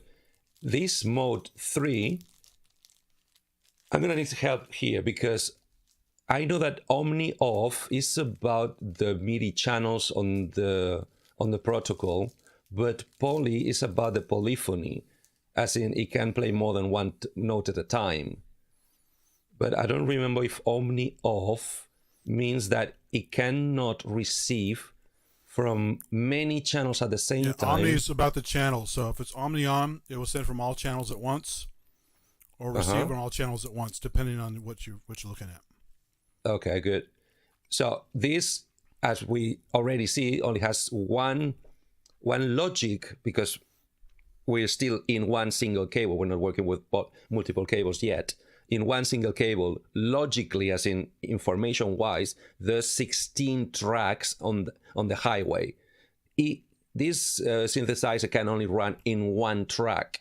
Some keyboards and synthesizers can run in all 16 tracks, in only 4 tracks at the same time, or many, depending the application, the cost of the device, many factors, marketing basically. So that's what the mode is all about. So by default it's in mode 3. Messages and altered, they're cross, meaning that it doesn't transmit messages. I think that's one of the parts I've never understood, but hey. We know there is Omni off polyphonic. Next box, note number, as in how many notes from the MIDI specification, which are 128 notes, possible notes from 0 to 127, does the device actually react to? And here it's saying that it's not reacting to 0 to 127. It's only reacted to 9 to 120. Those extra lower notes and extra higher notes, which I think is like 8 on the bottom and 7 on the top, even if by any means through a sequencer you send, it's not capable to send them out, right? Could you do some math for me, please, Synth-tarists? How much? Pull the calculator out. How much is 120 minus 9? Because that's not 88, right? No. Cool. So that means, because this particular P120 it's only 111. Is 111 possible notes that the keyboard can send out. Instead of 128 is only 111. Good. That means that although the physical keys, the pieces of plastic, are 88, because it's an 88 keyboard, by transposition, you can remap those pieces of plastic to send messages as low as note number 9 and as high as note number 120, which if you were on a piano with 111 keys, I don't think not even the Bosendorfer has that many, but if you had one, probably those bottom notes and higher notes, you would not be able to hear them. Okay? But you might be want to send as all the type of instructions to be processed somehow. But that's the limitation of the keyboard. It will not send all 128, only 111. Quick funny aside, because Wagu's comment about the calculator. My girlfriend's nephew needed help with his math homework, and his parents, who just emigrated to this country, their English is almost non-existent. But math is universal. It's not English, right? It's math. So if you know how to do math, you know how to do it in any country. So the kid supposedly already got 5th grade math in China, where they're supposed to be more advanced with math. The kid couldn't figure out this relationship problem that was just mostly a graphic with numbers laid out, and you had to basically figure out the pattern. Well, they couldn't figure it out. My girlfriend could figure it out, and I figured it out in just a couple of minutes, but It's like that TV show, Are You Smarter Than a Fifth Grader? Where the adults will come on there. I think they could smash a fifth grader, and the kid would put them under the table usually.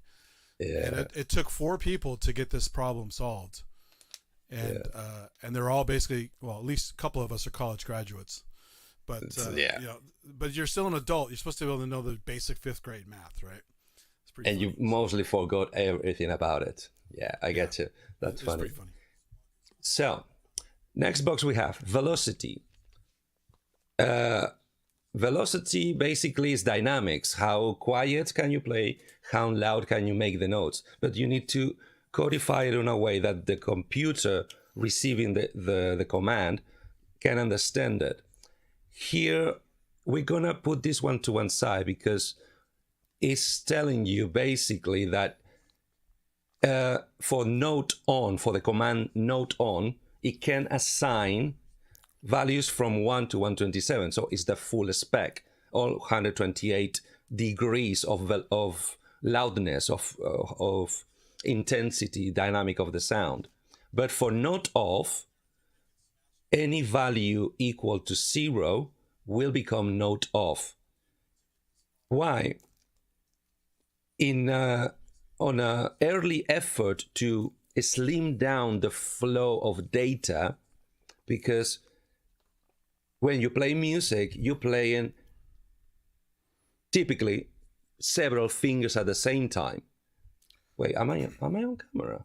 No, you can't see me. You're not. Well, this is why it was tricky when they started implementing aftertouch and MIDI and velocity and all that kind of stuff, because you got complex data so complicated that some of the older computers would choke. Because we need to remember, because it's such a small, it's an 8-bit system, you are playing what you believe are at the same time. You're playing chords, you're playing 2 things at one time, very quick successions, but doesn't matter how at the same time you think you're playing, to the computer, the computer needs to make it one thing at a time. So it's a stream of orders and values, one after the other. Okay? So nothing in MIDI happens at the same time. Because we're talking computer clocking, we're talking, what, nanoseconds, microseconds? Even for an old computer? It's quick, but once you bog it up with some shit, then it's going to be a problem. So on an effort to slim down, to take load from the CPU and the communication port, one way to do it is to, instead of having to send one command to start playing with this velocity, and the velocity is going to go down according to all the things inside either the sensing keyboard or the receiving module, and then another order to make it stop. Like we said at the beginning, MIDI is a persistent system. If you don't tell it to stop, it will never stop. That's another wonderful thing that MIDI has, when you have a glitch and a note will not stop no matter what. We love those ones, don't we?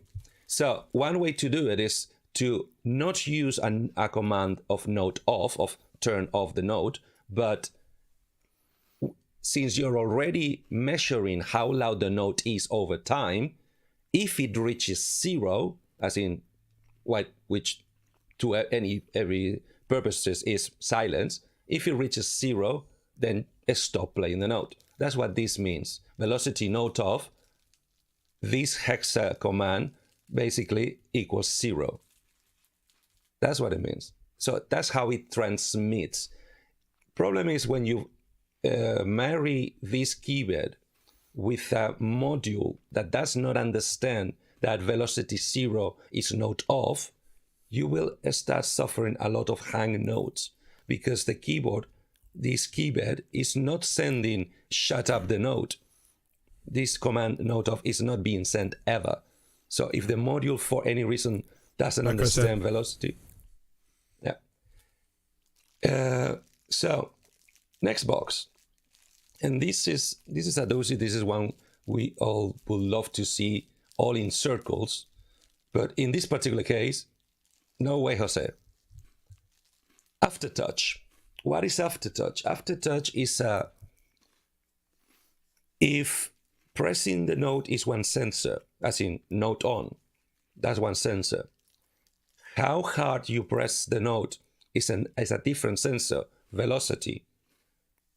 Aftertouch is a third sensor on the same piece of plastic that once the key is pressed down and physically touching the bottom, it has a third sensor that will measure how hard you press the button.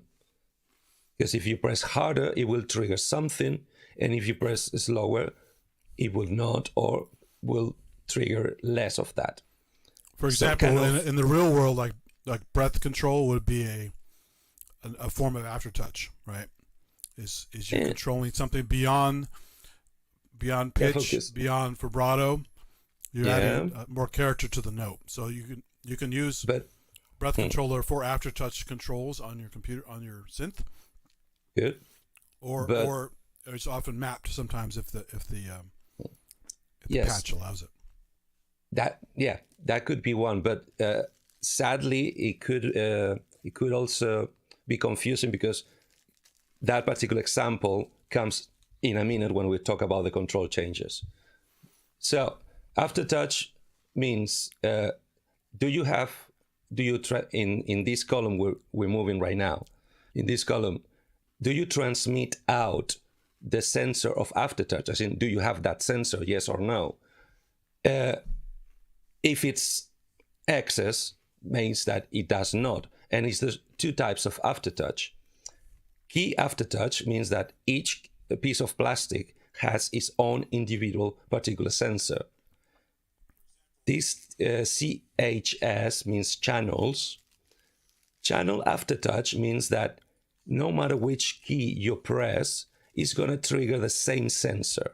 So there's no difference between pressing one key than pressing 5 keys. You're going to get the same reaction from the device because they all go down in the channel, in the same channel you're transmitting the note.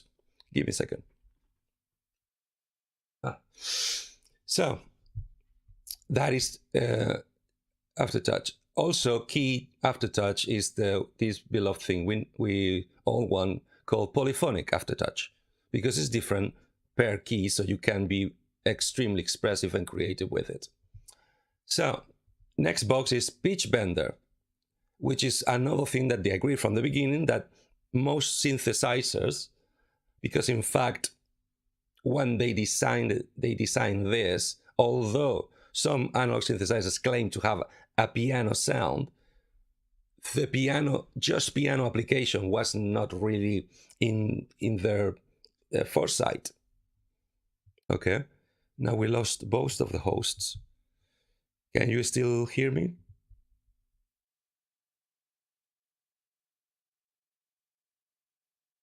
Okay, they're talking about films. Guys, can you hear me?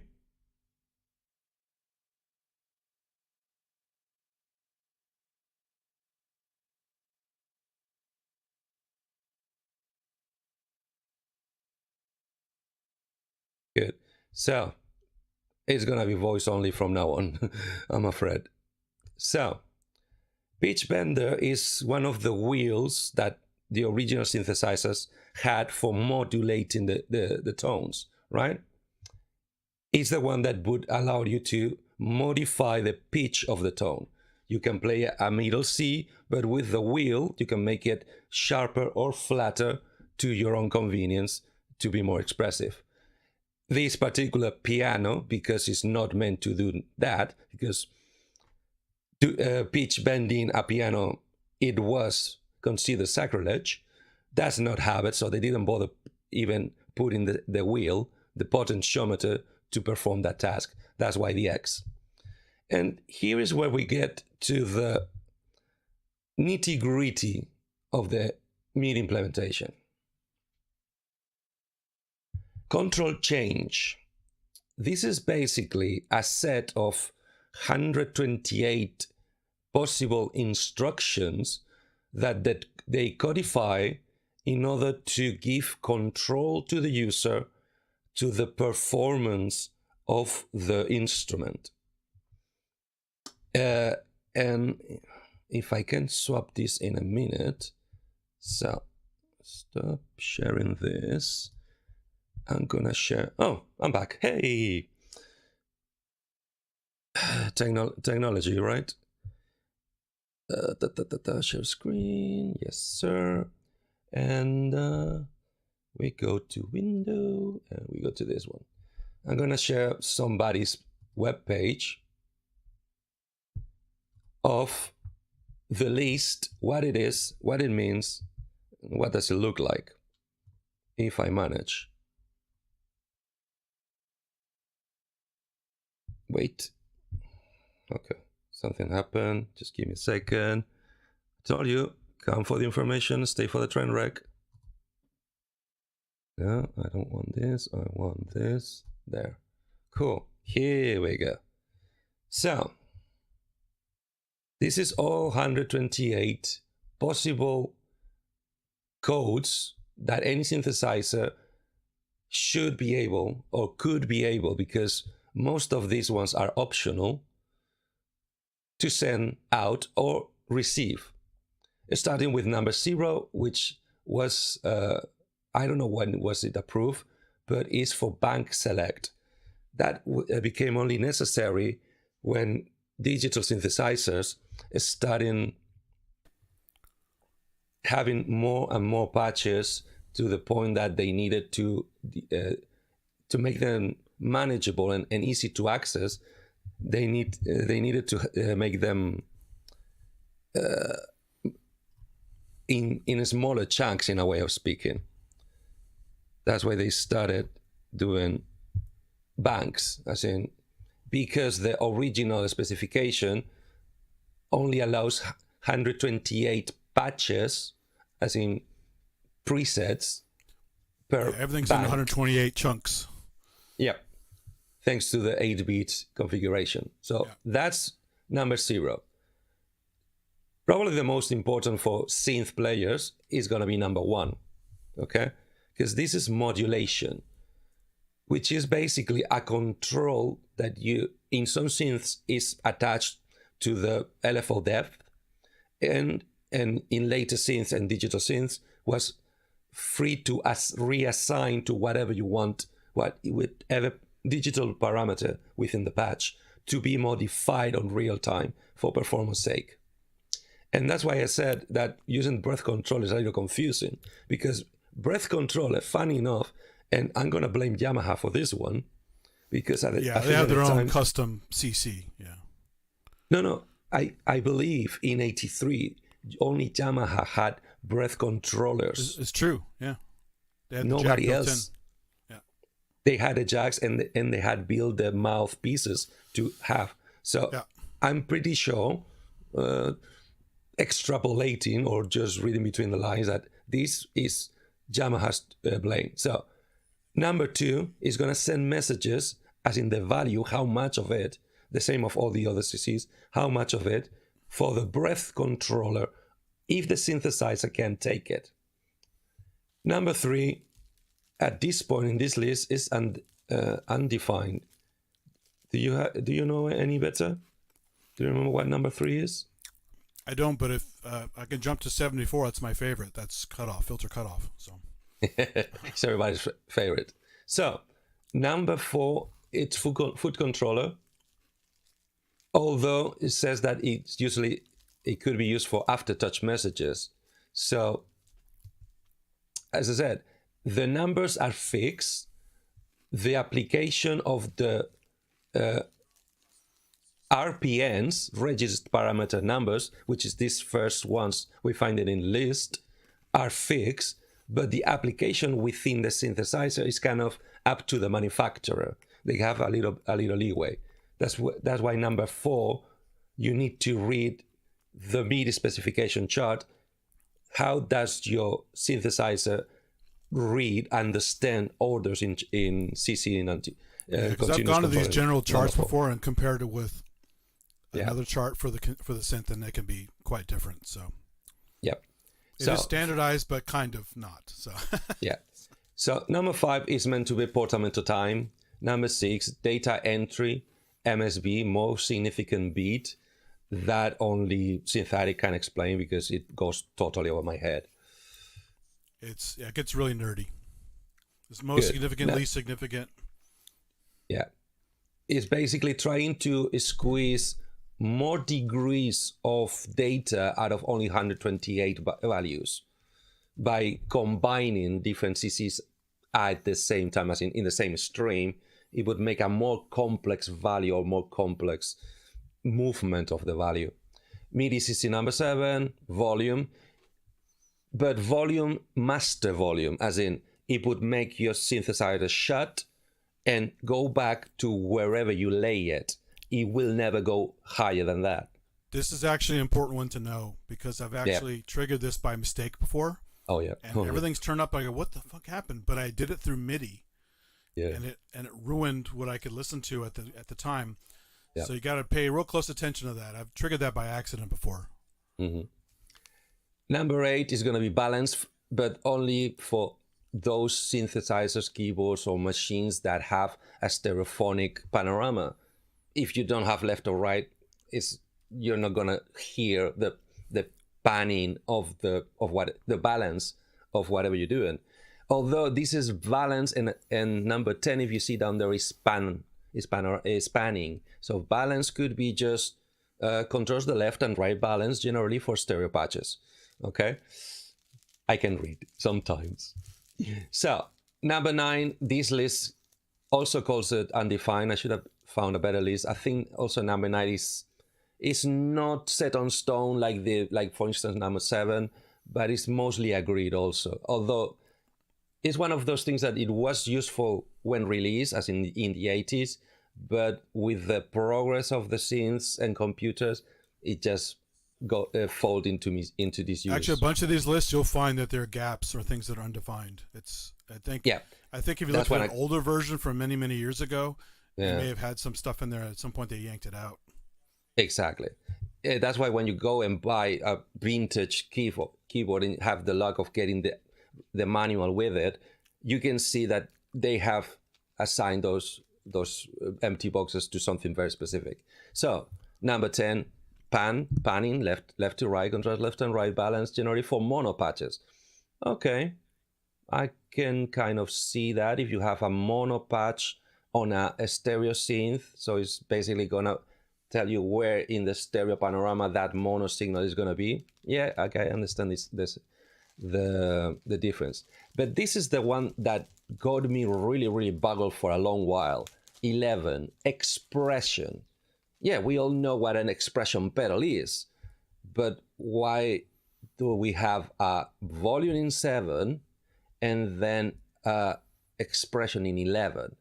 Good, because this is a sub-mix volume. 7 is your master, basically that's your roof. You will never go higher than that.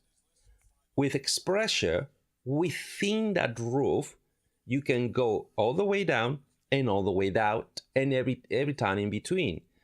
Meaning, if you have a patch that is especially loud or aggressive, or it could break speakers, you want to take your control number 7 to, let's say, a value of from 1 to 10 or from 0 to 127 to a value of 90, because above 90 is going to break speakers.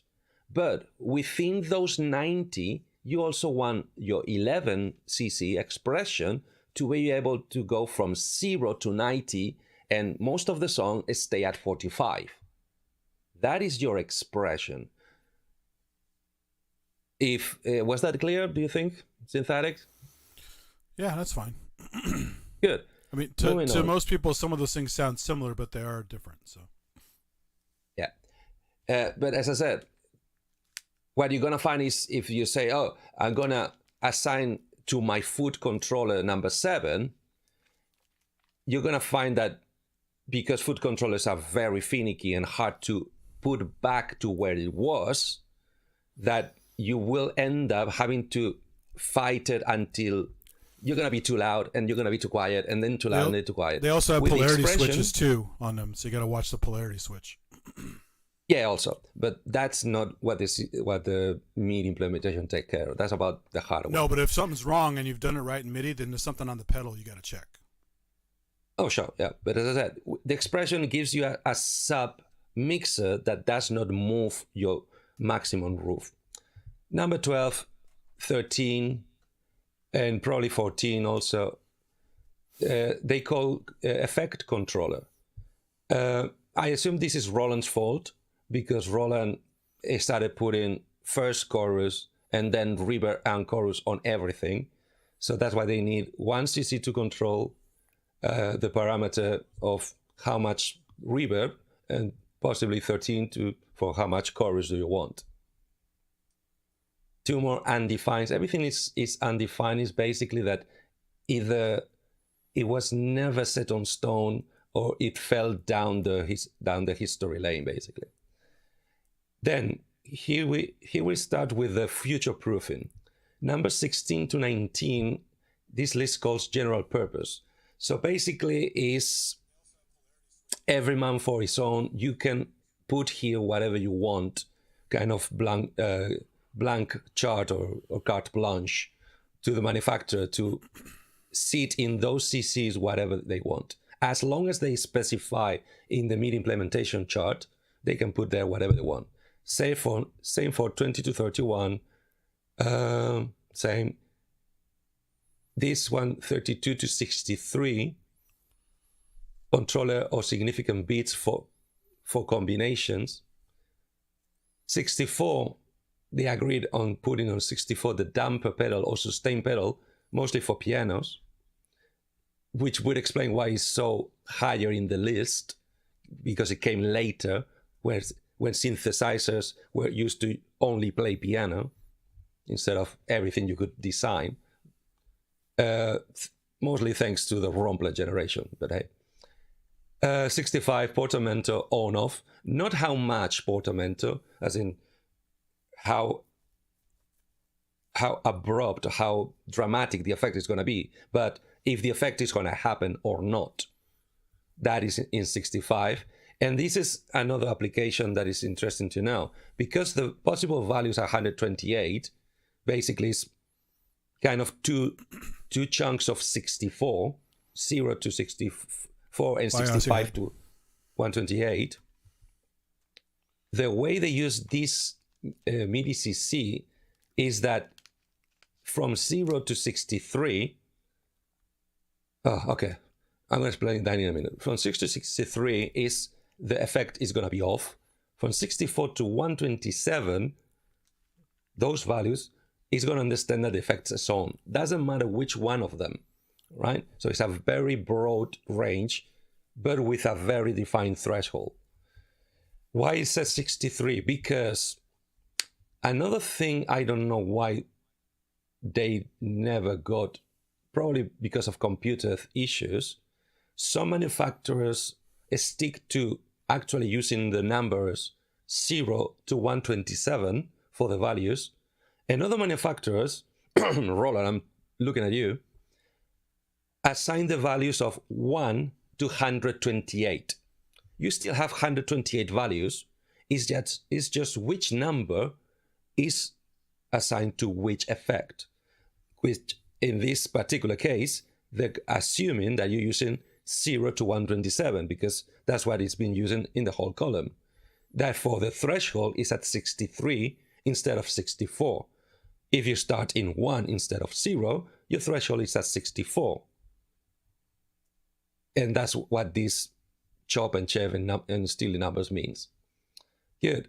66, sostenuto on and off. Sostenuto, to my understanding, let's not elaborate, let's just read. On-off switch, like the sustain controller, however, it only holds notes that were on when the pedal was pressed. It sustains a chord, so you can play a lead on top and the chord keeps playing in the background. Once again, this is a binary controller that is chopped into chunks, 0 to 63, 64 to 127. And then 67, soft pedal on and off. You know what a soft pedal, basically on a piano, because you don't have velocity. Well, you do have velocity, but you still might want to have two ranges of velocity. It makes every note already softer than the loudest notes you can play when the pedal is not depressed. 68 for legato foot switch, which is basically if you play very quick notes, if it's gonna play two attacks, or just modulate the pitch of the notes with one single attack. Hold 2. This is another interesting one. Another way to hold notes, like 64 and 66, however, notes fade out according to the release parameter rather than when the pedal is released. Basically means if you use 66 and you hold the chord, even if it's a piano sound, it's gonna last like an organ. It's gonna stay there as long as the whole pedal is being pressed. See you, Paul. On 6. Have good dinner. You too. 69, it will do the same job. It will hold the notes you already played, but it will let them decay according to the synthesizer parameters. So it will just follow the full envelope cycle as natural with no modification. 70, sound controller, controls the sound up.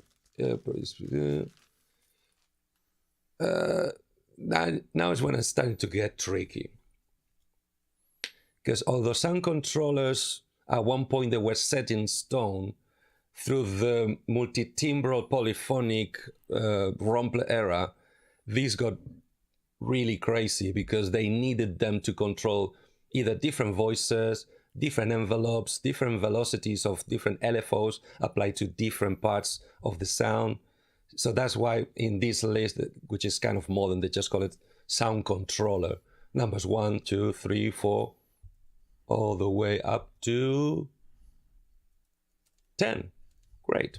And then we land on 80.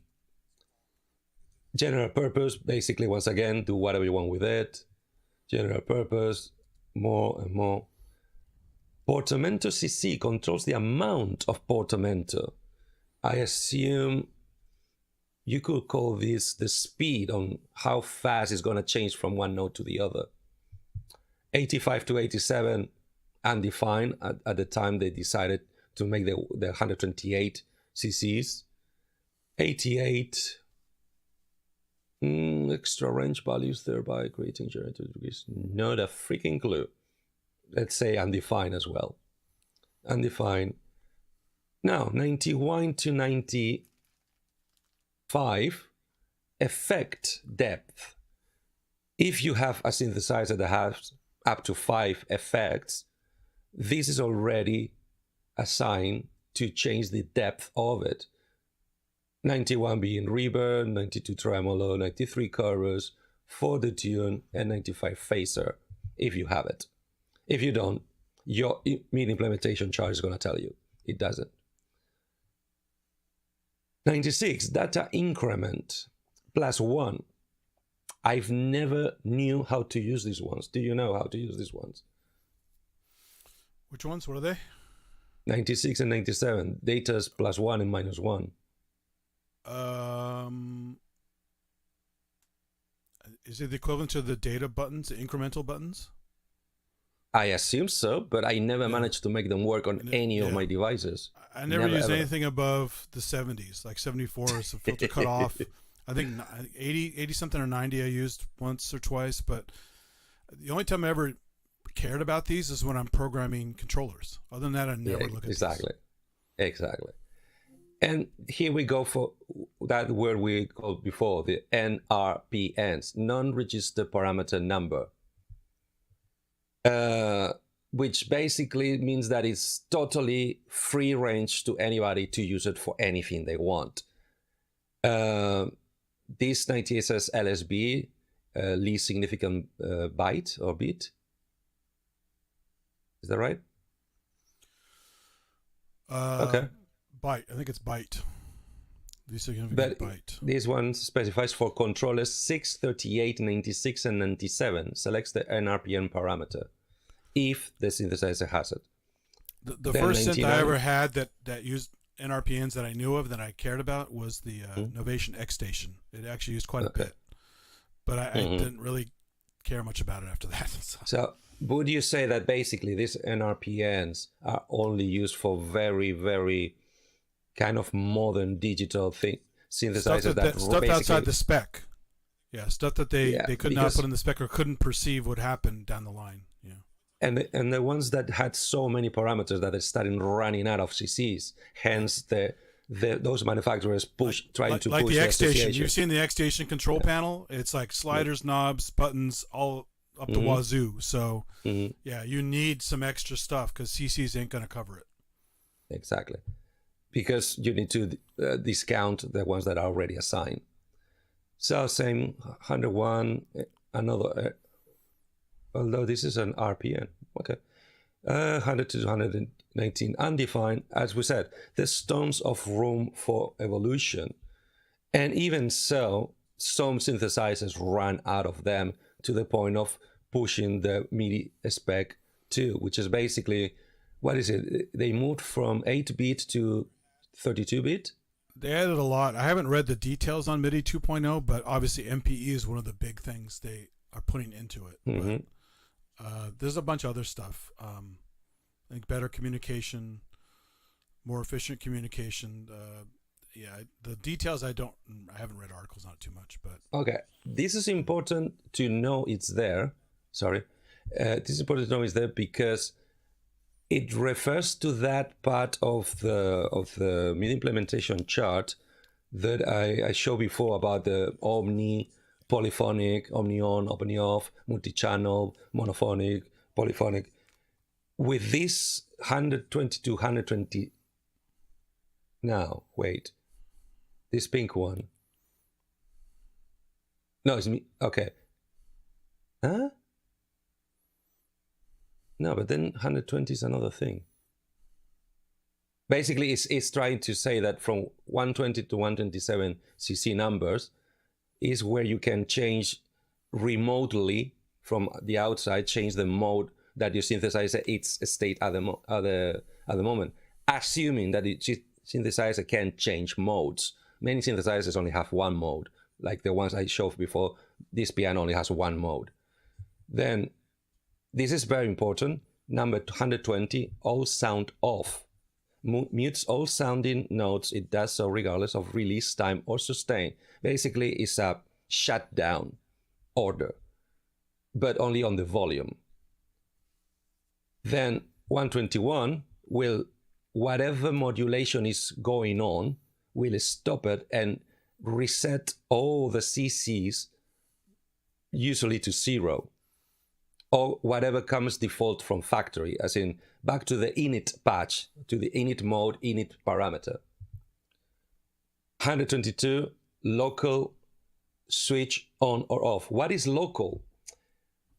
In the digital era of synthesizers, as in late 80s through the 90s, they decided, most namely Roland, and I assume everybody follow up, that the keyboard, the pieces of plastic are not going to talk voltage-wise with the synthesizer side of the keyboard anymore. They're going to make the keyboard talk MIDI to the synthesizer engine that understands MIDI. And once we had that going on, and setups of live rigs for live musicians, we're starting to get more and more complex with daisy chaining, cabling in, trying to control 6 things at the same time. I don't know, Depeche Mode, all at the same time, samplers, synthesizers, drum machines. But luckily they could. I mean, they planned for that, which is good, because computers were too slow back then. And many times you wanted to, one of the things you're giving orders to, also be able to give orders back to the things you're giving the orders from. But that would bring a little problem, is that because it's a almost 3-directional MIDI messaging, some glitches might occur in some circumstances where the basically what you would play on the keyboard would be multiplied or cut down, as in notes will not sound, or from one key press you will get 3 notes because of the echoing of the rest of the system. To avoid that is, I assume is why they assign 122 to disconnect digitally, as in logically disconnect the straight communication from the keyboard to the engine, unless it specifies through a different route. In other words, let's make the engine deaf to the keyboard in the same case. Only hear the commands from anything coming from outside, even if it's your keyboard going to a MIDI through box that will talk to your engine. That's what local on-off is for. Yeah, local is a good feature if you don't want to hit stuff by accident and screw things up. Yep. So, and this is the second version. Just notice that one thing is 120 all sound off, and 123 all notes off.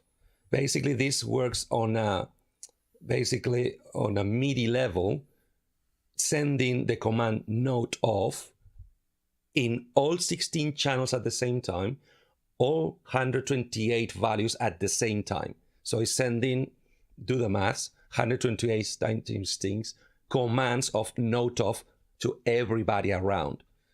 Basically, that is your kill switch, your panic button, when the system goes out of control and you need to shut it off.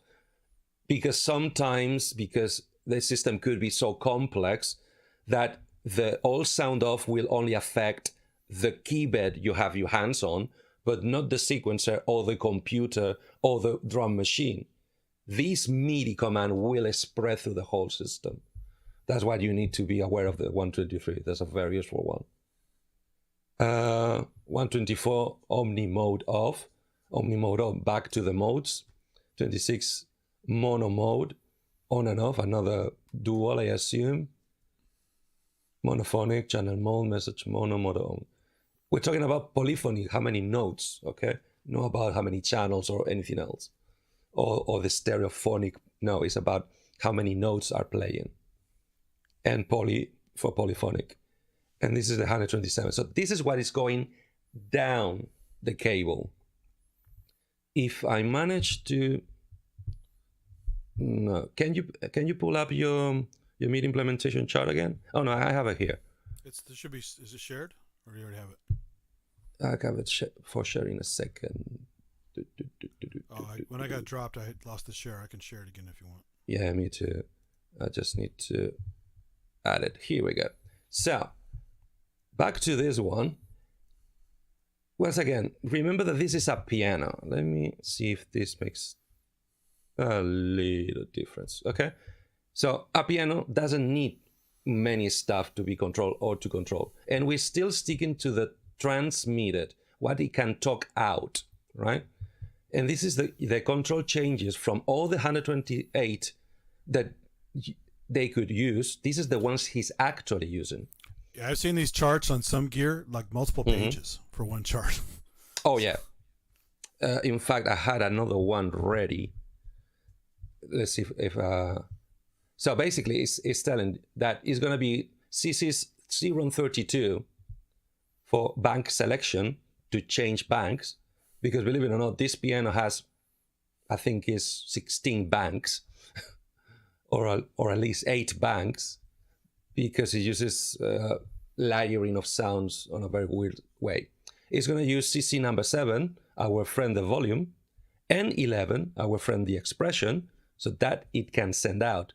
Obviously, expression, as in pedal expression, is only be sent out if you plug an expression rocker pedal to the keyboard, because it does not have the sensor built in, unless you map that CC to one of the few controllers it has, as in faders.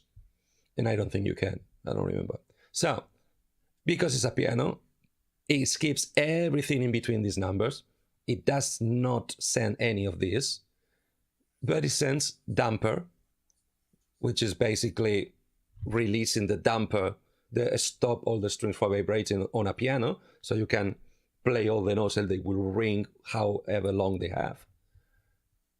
Can I, because it's starting to get confusing. Sostenuto, which is kind of the first form of sostenuto. I think this one is the one that is going to keep ringing longer, as in not forever, but long, because it's a piano, unless you choose one of the organ sounds. Every key. So if you press a chord, it will hold it longer, but if then you press another key, it will also hold that one. So it will pile up everything you play until you release the pedal. 67, soft pedal, to make it quieter in a foot press. And then because it has a reverb section and a multi-effects, as in 3 different, I think it has phaser, flanger, and delay effect to turn in 91 and 94, which is the depth. So on the preset, you can choose if it's on and off, and you can change in real time with the buttons on the keyboard. But with those controllers, in this case, it would control all the device that understands, has the same parameters on those CCs. I don't want, fuck it.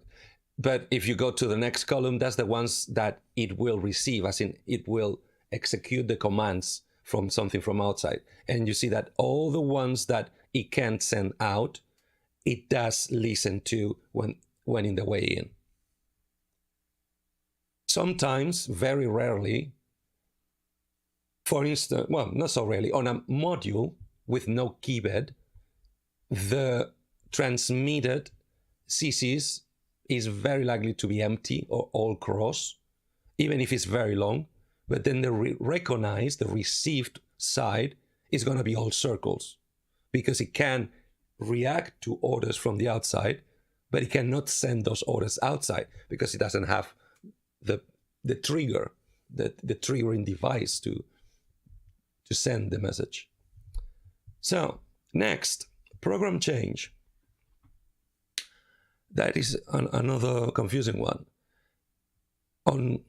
Once again, we're in transmitted, means that the patches that it has in memory, when you choose the patch in the keybed, in the direct access you have, at the same time, it's going to send the same number, 0 to 127, out through the MIDI port.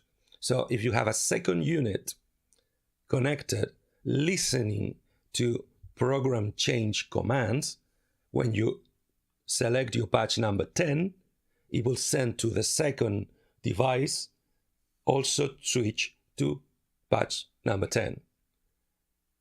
Sounds very easy, very convenient, until you find 2 units that cannot remap or reassign or has a user bank for your patches, so you can put the sound you want on patch number 10 to be gracefully combined with the other patch number 10 on the other keyboard, because it's totally useless if you're going to play a piano sonata that your second unit on patch number 10 has a conga drum. It's not going to be it's not going to be meaningful. It's not going to be, it's going to be a little bit of a joke, hearing a cluck cluck cluck every time you diggy. So the circle means it can transmit, and on the other column that it can also understand, get the orders from outside. The dotted line, I think, means that it cannot be remapped. So whatever is set in number 1 is set in number 1. You cannot move it to number 2 or number 11. That's what I think the dotted line means. And the true number, I think it refers a little, could be referring to the general MIDI specification, which is another thing we might not have time to look today. Then, next box, system exclusive. And here is the big kahuna. What the heck is system exclusive? Good. These CC numbers, these 0 to 127, these note on, note off, all this wording and nomenclature is not what is going down the cable. On binary zeros and ones, what is going down is a code called hexadecimal code, which is made out of, is that 8 numbers? It's letters and numbers. Yes, because hexa means that instead of going from 1 to 9, and then doubling using 2 digits, because they cannot use 2 digits from 9 on, instead of being a number, is a letter that signifies 10, 11, 12, 13, 14, I think all the way to 16, right? I'm fuzzy about it, but I think so, yeah. I think so. It's a system that is instead of having numbers from 1 to 9, has numbers / letters, alphanumeric system from 1 to 16, right? And with groups of those values, alphanumeric values, is how they can codify down the cable all these parameters, registers, CCs, aftertouch, velocity. Good. But I don't know why. I can imagine, I can elucubrate, I can read between the lines, but I don't know why the original joiners of the Media Association ask for this. We want to be able to send code that is going to be specific, that only the device that will listen to that code will react to it. So some MIDI controllers are SysX. I actually have a keyboard that actually sends SysX from sliders and knobs. But it has become rarer and rarer and rarer. Oh yeah, totally, yeah. Because the manufacturers don't want to give the same amount of under the hood power to nowadays users that they used to give back in the 80s. Well, plus they want to be more generic, because making special controllers that are single purpose are kind of annoying. So. Yeah, but it makes you buy 3 controllers instead of 1, so it's more money for them. So here we're bumping into the marketing side of the business.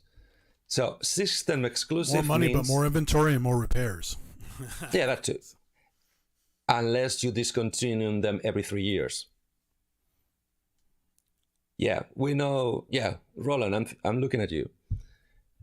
So this means that this device can understand code that is specific to the Yamaha P120, and only the Yamaha P120 will understand and react to it. That's what SysX, system exclusive, means. Thanks, Henrik. See you tomorrow. It can send, bye, Henrik. It can send and it can receive it, because what's the point of sending if you cannot receive it? This section, it's, to my understanding, was more designed or added probably afterwards, because some very early, as in DX7, all devices might not even have these boxes in their charts, for syncing, from audio to video syncing, or for drums to melody syncing, for sequencers, because it's all about, on a sequencing stream of data, giving information that will allow the machines to play at the same time when they're meant to play at the same time, and don't start drifting or stopping and changing, and also to allow for remote controlling of other devices. For instance, multi-track tape machines. The latest multi-track tape machines could start, running, rewind, and stop by MIDI commands. And you could save those MIDI commands if you wanted to sync something with the recording, some playback sync with the recording, or some punch in from another track, and would allow even that way it would allow both multi-track tape machines to go at the same time. Other things that before basically you have to eyeball, now you could do actually by an electronic digital command. And also it got enhanced, or probably DAWs got enhanced thanks to these messages of MIDI being implemented properly, is when DAWs are starting getting more and more powerful and start branching out to hardware and not only software. So commons is song position, song select, as in if you have 4 songs in your sequence, you can jump from one song to the other. But this device does not understand those commands. And tune, I assume tune is the tuning of the song, as in you could change the whole, you can transpose the whole track just with one MIDI command, given, okay, you are now in C, transpose one whole step up, everything one step up. Then system real time, basically is clock and commands of real time, which is also play, stop, rewind, fast forward. I assume they developed. Okay, now I'm confused, because this piano that has no sequencer, although it has a metronome, can receive clock. Clock basically is a steady message on a clock regularity, like a metronome, that is being sent down the. Does it play pipe. MIDI files from a stick that you can play along with? Not this one. Okay. No, but it has one of the TG ports. Remember the 8-pin DINs I told you? So it can be connected to a Mac or a computer straight from the keyboard to play back and sequence whatever you play down the sequencer. So it's probably for syncing its clock with a sequencer clock. That's why it needs, because although MIDI clock is good, even up to today it's not perfect and needs down to the CPU power you have. Well, it's everything. It's like I was talking before, the cable length, the cable quality. There's also jitter issues. It's just random stuff that comes along. It's not a perfect signal. And the longer you make that through chain, asking for trouble. So because you're basically adding latency, although technically it's a hardwire point-to-point connection, you adding cable and you adding one extra step. Exactly. So you adding latency, even if it's in the realm of milliseconds on each device you plug. That's why best results is never go beyond 3 daisy chained devices. Hence and that's very easy to do nowadays, because through boxes, as in from the sequencer to all of your devices at the same time, are dirt cheap, like the one that Synth-tarists show, the MIDI Solutions Quadra through. That is one command that goes to 4 devices at the same time, no matter what, including clock. And the clock, you can tell is happening because if you have any MIDI management with an LED on the port, on the connection, has an LED to tell when something is going through, you will see that even if you're not playing, the LED is blinking steady at one pace, whatever pace. It's meant to be standardized, and it's meant to be a specific speed to finish the word of 48 ppq, 24 ppq, 16 ppq that the analog the analog systems had, which was basically what MIDI was trying to stop. For God's sake, get together and get agreed in one standard, and that's MIDI. That was MIDI clock. Now through USB you get better stuff. And at the end is all those interesting MIDI CC messages that I was commenting at the end of the list, as in all sound off, and it's telling you on which CCs it does not send it. It does not a button that we send sound off outside, but obviously needs one. And doesn't matter if it's 120, 126, 127, it will shut down everything it's sounding. Reset all controllers, the same. He doesn't have the capability to send, but on CC 121, like the binary ones, the 0 to 64 and 64 to 128 mode of operation, it will reset all controllers, local, all nodes, active, sense, which is, I don't remember which one is this, but it's also related to playback of something. And I think reset is going back to the beginning of the sequence or resetting init patch. But those ones don't have CCs assigned. Yes, you were trying to say what? No, well, nothing. Okay, sorry. Just sitting. So, and as we said, you get the transmitted means the device can send it out. Recognize means it will obey when the order comes in. And for mostly for the CCs, but more specifically for whatever deviation the manufacturer chooses to do with the standards and the free will ones, that's why the remarks are there. For instance, it's telling you already that only this keyboard only does poly mode only. It does not monophonic mode. It's a piano. Why would you want to play monophonic piano? And through history and through marketing and stuff, that's why we say that this is the most important piece, the most important page in the whole manual before you buy whatever you buy, because this is the only section of the manual that is going to be 200% honest about what the device can actually do.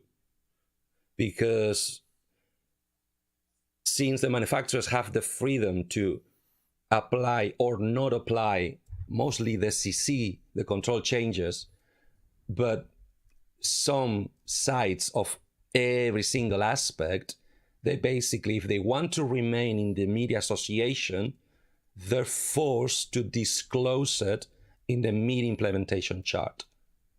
And that's the only point, the only second point, because I didn't find the first one, or I didn't understood, where the GR55, going back to synth guitars, says that note on, it's not recognized. It's only this section on the MIDI implementation chart and a very little side note on a page saying that don't try to transmit notes because it won't play them. That's it. The blurb never mentioned it. The whole marketing never mentioned. On the shop never said it. YouTube never mentioned it. That's why I bought it, because why wouldn't it have it? It's illogical. It is logical from a marketing point of view. Because guitar players would never look for that feature. No. I don't mean you're wrong, but yes, we will. Yes, we have, because extreme, like, experimenter people. No, we will never look for the MIDI implementation chart, but every digital MIDI implemented GR unit before 55 was able to be played from a keyboard. Every unit, not Roland anymore, because 55 is the last Roland unit. Everything afterwards was rebranded as Boss units. Every unit after 55 can be played from a keyboard. 55 is the only one in history that cannot do that. I'm cursed or what? And because it's late, not because we're finished, I think we're gonna need a part 2. And this is only implementation 1.0. Okay, look here. This is from August 2001, and it's still 1.0. Although I don't know if it's the MIDI implementation or the version of the manual. I don't know. I don't know anymore. So yeah, we're gonna let you go because you all have lives and you all need to go to bed. Well, But I mean, and it's we MIDI. will You could have talk about it for days, but you get the basic idea. for decades. We got nerdy enough, I think. So Not as much as I wanted, but just as much as we needed. So please, if you have any questions, put them down. If you know of anybody that could use this to be explained, show them. And do we know anything about shows in the weekend? Is Rancy doing his show? Ranzi, JX3D, and I'm sure some other stuff's going on. So tomorrow night, JX3D. Tomorrow midday, Rancy. I'm talking UK time, obviously. Yeah. And anything on Sunday apart from most likely the pub? Well, that's if Kent's feeling okay. He wasn't feeling well today, so. Oh, sorry, I didn't know about that. Yeah. So there may not be a pub tomorrow. Who knows? And we promise to be back on the 4th of October. Is that right? It's not a promise, it's a threat. It's a threat. Oh yeah, baby. We'll be back. And if you have any suggestions for any subject, would you like us to show, explain, or just blubber about, or just research? Because we're happy to do research sometimes. Please, as well, leave it down, leave a comment, be nice. If you liked it, thumbs up, not mandatory, that's up to you. Or thumbs down. You did you do it on this show or your own private thing? The Behringer module, the MIDI the PP1? to CV Gate, yeah. The PP1 is in my actual channel, Froze Music. Okay, right. Whatever I have, until I had to send it back because it wouldn't pitch correctly. But well, that's one thing we didn't bring up here. But there's not just DCV to MIDI, but there's CV Gate to MIDI back and forth. There's all kinds of other cool stuff that you can extend MIDI beyond the basics that we covered. So 1 second. Look what I've got.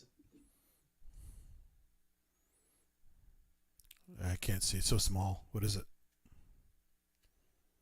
Yeah, it's small. You said My it's small. Not that big. Yeah. Nobody calls me small. Oh. Okay. All right. Yamaha. Okay. Oh no. Now it has to freeze the bloody thing. It's froze again. It's froze. Is froze. Well, basically, this is the voltage to MIDI side of any GR unit. Very similar to the one you have. I think you have a Roland one, right? Yeah. It's the same concept, but by Yamaha. But also Yamaha under 13-pin divided pickup. The same format, the same tech. Yeah. Although people claim that the Yamaha pickup was better built. I don't know. But what I know about this thing, the little bit I tested, so let me go back. By the way, speaking of pickups, is GK3 is the current one? What's the... No, GK5 is the current one. GK5. And what's a good price on a GK5? But the GK5 is not backwards compatible with anything. GK5 is exclusively at the moment for GM800, Boss GM800. Okay, so I have to find a used GK3? No, you need to find the sheet tone of GK3s left in tons of shops around the globe. There are tons of them. Everybody are getting rid of them. Right, but it's GK3 I'm looking for is the point. Yeah, that's the three. Yeah, right. Okay. Although... So what's a good price? Like $100, $200? What's the... Brand new price of bass GK3 is 180. Of a guitar, I think it's around 160. If you're very, very adventurous and want to make an inbuilt DIY system, that's going to be around 110. or 90 quid. But No, I would just add it to my remaining fret-light guitar. So what for? So I can control the module. Yeah. That Roland module, that 13-pin module, right? Yeah. Okay. So, yeah, because if I, being you computer savvy as you are, I would say forget about GKs. Go have a Fishman triple play. Oh, I get it, but I like the GK. It was very expressive. Because you already have the hardware. Yeah. Well, I was saying this Yamaha one, although it's using the same 13-pin tech, I bought it used, obviously. Hey, I'm back. I bought it used. No setting up, nothing. Just plug the guitar. Tracks faster, better, and does 3 times more things that the GR55 can do. And right. I don't know. Can you see? Because you know those bastards not only took my MIDI guitars and the 13-pin iGuitar, but they took my GI-20. Oh, fuckers! So they went for the whole lot. Well, like I said, they're assholes and they're stupid in their own way, but they weren't that stupid. So they were targeted stupid morons. So this one, see this quarter inch. Okay, this unit is from the 90s. Early 90s, because I think by the end of the 90s, Yamaha basically said, fuck it, we're not bothering anymore with guitar synthesizers, as in units that you have to plug in. They started doing inbuilt synths inside the guitars, right? This is the same thing that the PP1 does. Quarter inch detection, monophonic, that's the limitation. You can play only one note at a time and be clean about it, otherwise it goes bonkers. But if you're kind of melodic, tracks better than the GR55, this quarter inch detection. So you can do polyphonic and do chords and stuff? No, for polyphonic, you need the 13-pin. Ah, that's what I thought. So with the quarter inch, you can go past that. Yeah. Boss claims they have, but test it. Try one of the SY units, Boss SY, any of them, except for the SY1, which is the pedal, the small Boss pedal. Okay, I'm not sure about that one, but all the rest claim that they can do polyphony out of the quarter inch. I tried it, and it got very disappointed. It does, but it sounds so freaking weird. It's like, you know the difference between a 5-voice polyphonic synthesizer and a Solina string machine? Yeah. Yes, it's polyphony, but the Solina sounds weird. The Boss SY units on the quarter inch sound the same. It's like, it's not really detecting multiple notes, it's triggering different harmonics. It's weird. Yeah. To the point that the flagship, the SY1000, encourages you to buy a GK3. Right. Yep. And that's the situation of the world. Basically, for GM800, they went back to Rompler and synthesizer, like 55 was meant to be. It does both quarter inch detection and 13-pin detection. Sorry, no, because the JK5 is using a TRS cable down the guitar, because it's sending digital down. It's not sending analog voltage down. So it's not doing the MIDI conversion on the pickup. It's doing the voltage to digital audio, as in compress in, I think it's a twisted pair or 3 wires twisted, but it's sending digital to the brain on the floor. To the point that GM800 is not compatible as it is from factory with any 13-pin technology. If you want to use your old guitars, or you want to use a GK5 with your old modules, they knew about it and they released at the same time 2 independent box conversions. In the first case, to get 13-pin into TRS, and another box to get TRS out to a 13-pin. They didn't even bother making one box for both things. You have to buy both, and they're like, I think those boxes are like 200 quid each. And basically, on the GM800, on the Boss GM800, Roland said, end forever and ever, no more 13-pin technology forever. It's gone. It's buried. It's history. They've gone digital. But triple play on a pickup the same size, that's the MIDI conversion on the pickup. Okay. When Boss wants you, it still forces you to buy the brain. If you want, even if you just want guitar to MIDI conversion, you need to buy the brain. Play? I haven't checked. I think it's on the $400, $500 mark. Yeah, so because it's doing all that extra stuff, it's going to cost more. Yeah, right.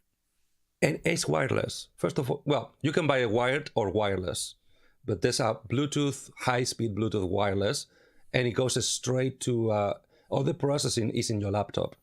So basically, your limit is your laptop. Is it Bluetooth only, or do they have a radio version?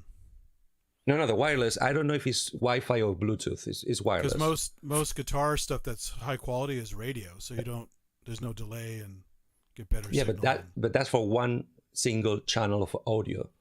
No. The triple play sends digital, basically MIDI out of the pickup. The six channels. Yeah. The 6 individual signals, digital, straight to your laptop. If you choose the wireless version to a dongle. So why is it called triple? It's normal, MIDI, and what else? It's normal, MIDI, and I think it can do simulation of acoustic. Oh, okay. Or is either basically normal, synth, and MIDI. I think that's the threefold. Yeah. Which is kind of what Roland does. I just wanted to give it a marketing spin. Wow. So, but as I said, the present is GM800 because they chopped off all the backwards compatibility totally. They don't want to. And to me, that's it. If I was mostly done with Roland on the guitar synth department, now they can shove it up where the sun doesn't shine. No, really, those they're just greedy. They're just greedy. Of course, greedy for me. We should make a hex pickup that sends. Yeah, I mean they have the high speed already. They have the quality, and all they have to do is just meld it with guitar, and they're good. Shouldn't be that hard for them to do it. You know what's another shame about the chopping, getting disengaged with the 13-pin technology. It happened right at the point that third-party manufacturers were doing break boxes for the 13-pin for the GR55, because one of the problems with 55 is that you're sending on the 13-pin your hexaphonic for the synth and MIDI and your analog for your custom amplifier, your DSP, your audio module, your audio processing, right? Yeah. But what happens if the guitar with the GK3, let's say you have only one, breaks a string or dies, or the GK3 dies? There is no connection to plug a normal guitar and just go through the effects and finish your gig playing guitar with distortion, amplifiers, reverb, echo, whatever you want. There was not. So a lot of people was making break boxes so you could have a straight plug for a spare guitar. Or if you just want on a song, don't be under the control of the latency.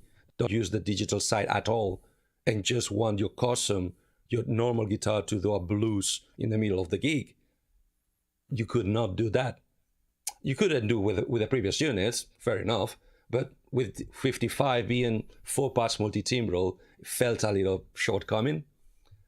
So that was happening. But also, they finally managed to create a 13-pin wireless unit. Wow. So the same technology normal guitar players use for one audio channel, a guy managed to apply it to 6 audio channels wirelessly on digital. Yeah. Well, yeah, I think it's digital transmission. It needs to codify to digital because that GK3 outputs only voltage. Is the 55 that makes the conversion. So that unit had to make analog to digital and then digital to analog, 6 channels at the same time. Sorry, 7 channels, plus 6 MIDI channels. In fact, I don't remember if the guy only did the 6 MIDI or also added the audio one. Don't remember. Don't quote me on that. So Fishman is no sign of dropping that technology, right? They're being added because they have, I think, 3 versions, as in fully wireless, plugged or not plugged, with or without synthesizer. I think that's the 3 packs they sell. And they've been doing that. I think they released Triple Play 1 or 2 years after GR55. So we're talking close to a decade. They don't have any sign of stopping. Why would they? They still sell good enough because well, I mean, you say for why home would use, they? But look at all these other companies that drop shit that you wish they hadn't. Yeah, but the difference is those other companies, Roland, I'm looking at you. Yeah. Those other companies have all the products that they want to push you. They have all the agendas. It's a product line. It's the same thing with Apple. Fishman. We're not putting touch screens on our laptops because we still want to sell iPads. Fuck you. Yeah, it's like, exactly. That's why I bought a Lenovo. Fishman originally used to do piezoelectric pickups for acoustic guitars. That's the origin I know. They probably did something before that, but I don't know what they did before. I just made my own from a Radio Shack buzzer. It cost me like $5. Yeah. And they still work. It doesn't sound as nice as a Fishman. No, it's not as good, but it's I hooked it to a friend's violin and we ran effects. This was like 20 years ago.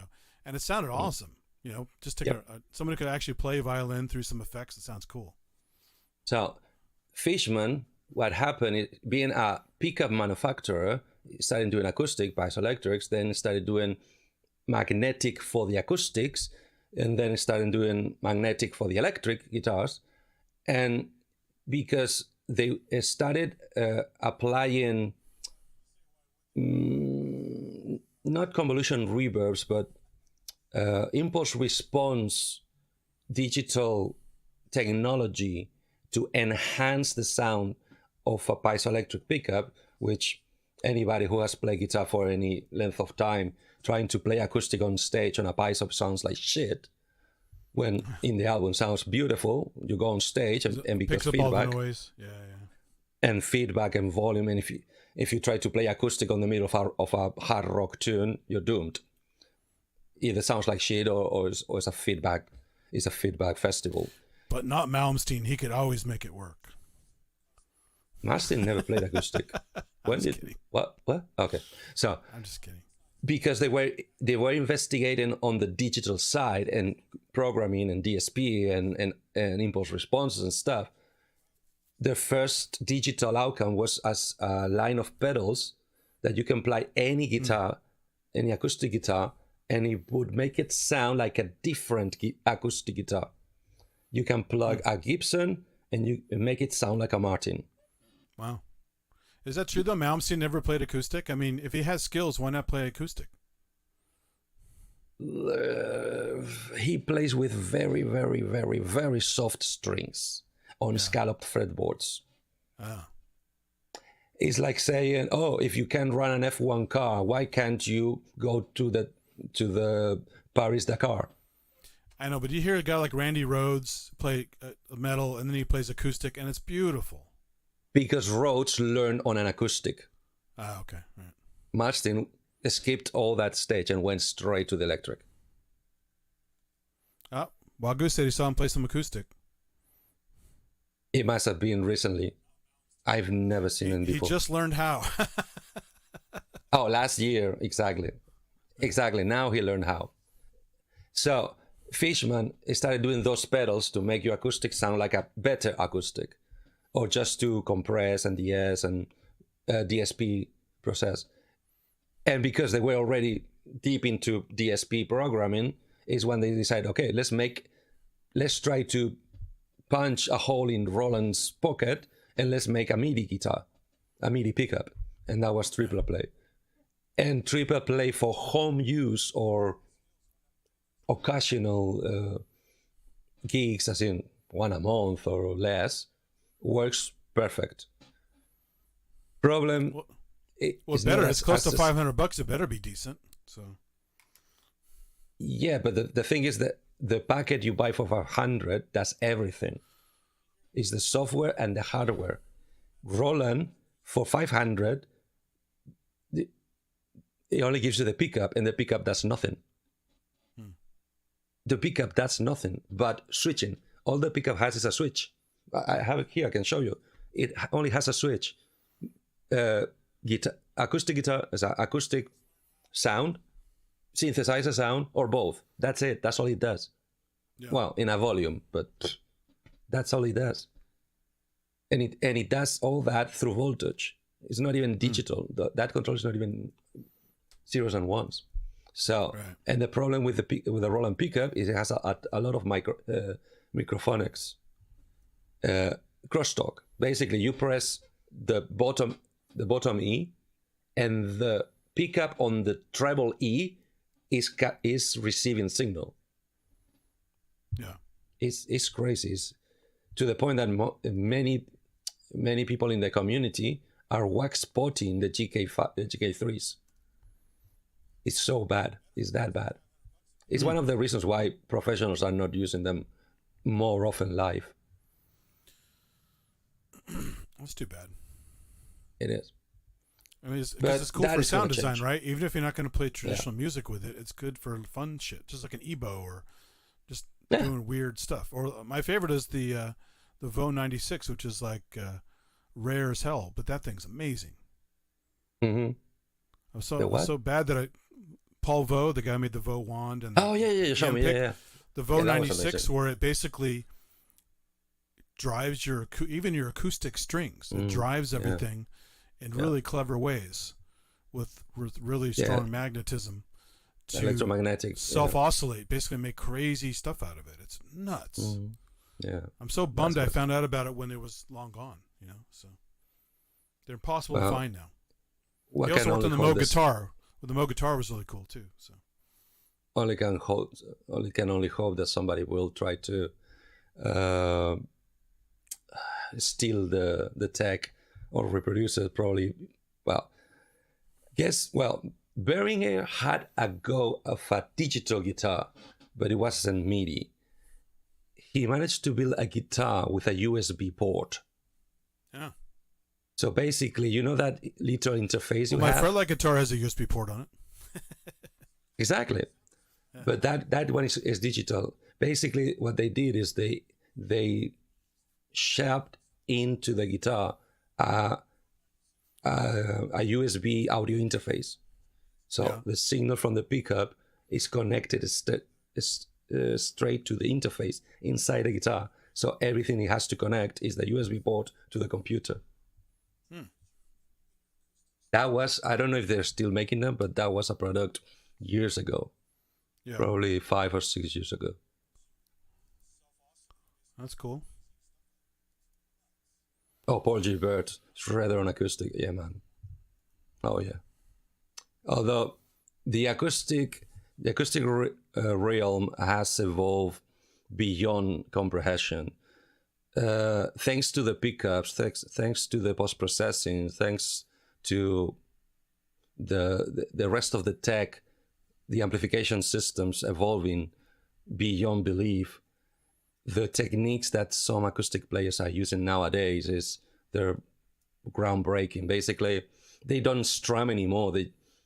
It's all double tapping, percussive. They do the drum machine, the chord progression, and the melody at the same time by very busy finger handling, snapping, popping, tapping. It's crazy. I can't even think that fast, let alone play. Yeah. So I know you have a full day ahead of you, but mine is done. Oh yeah, no, we I think you sufficiently beat the dead horse. So Yeah, and it's called Wagyu. That horse is called Wagyu. You're a trooper, mate. Thank you very much for staying until the end. I hope you got something out of today's show. Come back next month if you wish. We'll be here and we welcome you. And as I said, if any of you that watch this video now or in the future have any questions, don't hesitate. Write it down. I'll get to it as soon as I receive it. All right? We all love MIDI. We all do. Good old MIDI. Does so much with so little. Happy to see you. I was into MIDI so much early on, I wanted to midify my SK1. There was a circuit in Keyboard Magazine. But then I found out it was a MIDI in only. And stupid me wanted to use the SK1 as a small MIDI controller because they didn't have any back then. And it wasn't possible. You'd have to, take the keys apart. But I didn't know that at the time. I thought, they could just do whatever, right? But it was only for MIDI in. So I never did it. Yeah, because some things are easier to adapt. Okay, you need the sensors, right? There's no sensors under the key, so you'd have to read the whole key bed. Exactly. But as a young man, I had no idea what the fuck I was talking about. So join the club. That's where I am right now. Well, we all are. Okay, guys. Level, right? So please take care of yourself. Be aware of your environment, and if you can, put a second lock or get some insurance. Just get the system. Insurance helps to replace the money, but you can't always replace the gear. So definitely, security system will hopefully guarantee you keep the gear. Insurance is if they're persistent, just in case. But you kind of have to have both, really. So ideally both, but every economy is different. All right, night, people. Take care. Bye, everybody. You're all midiots.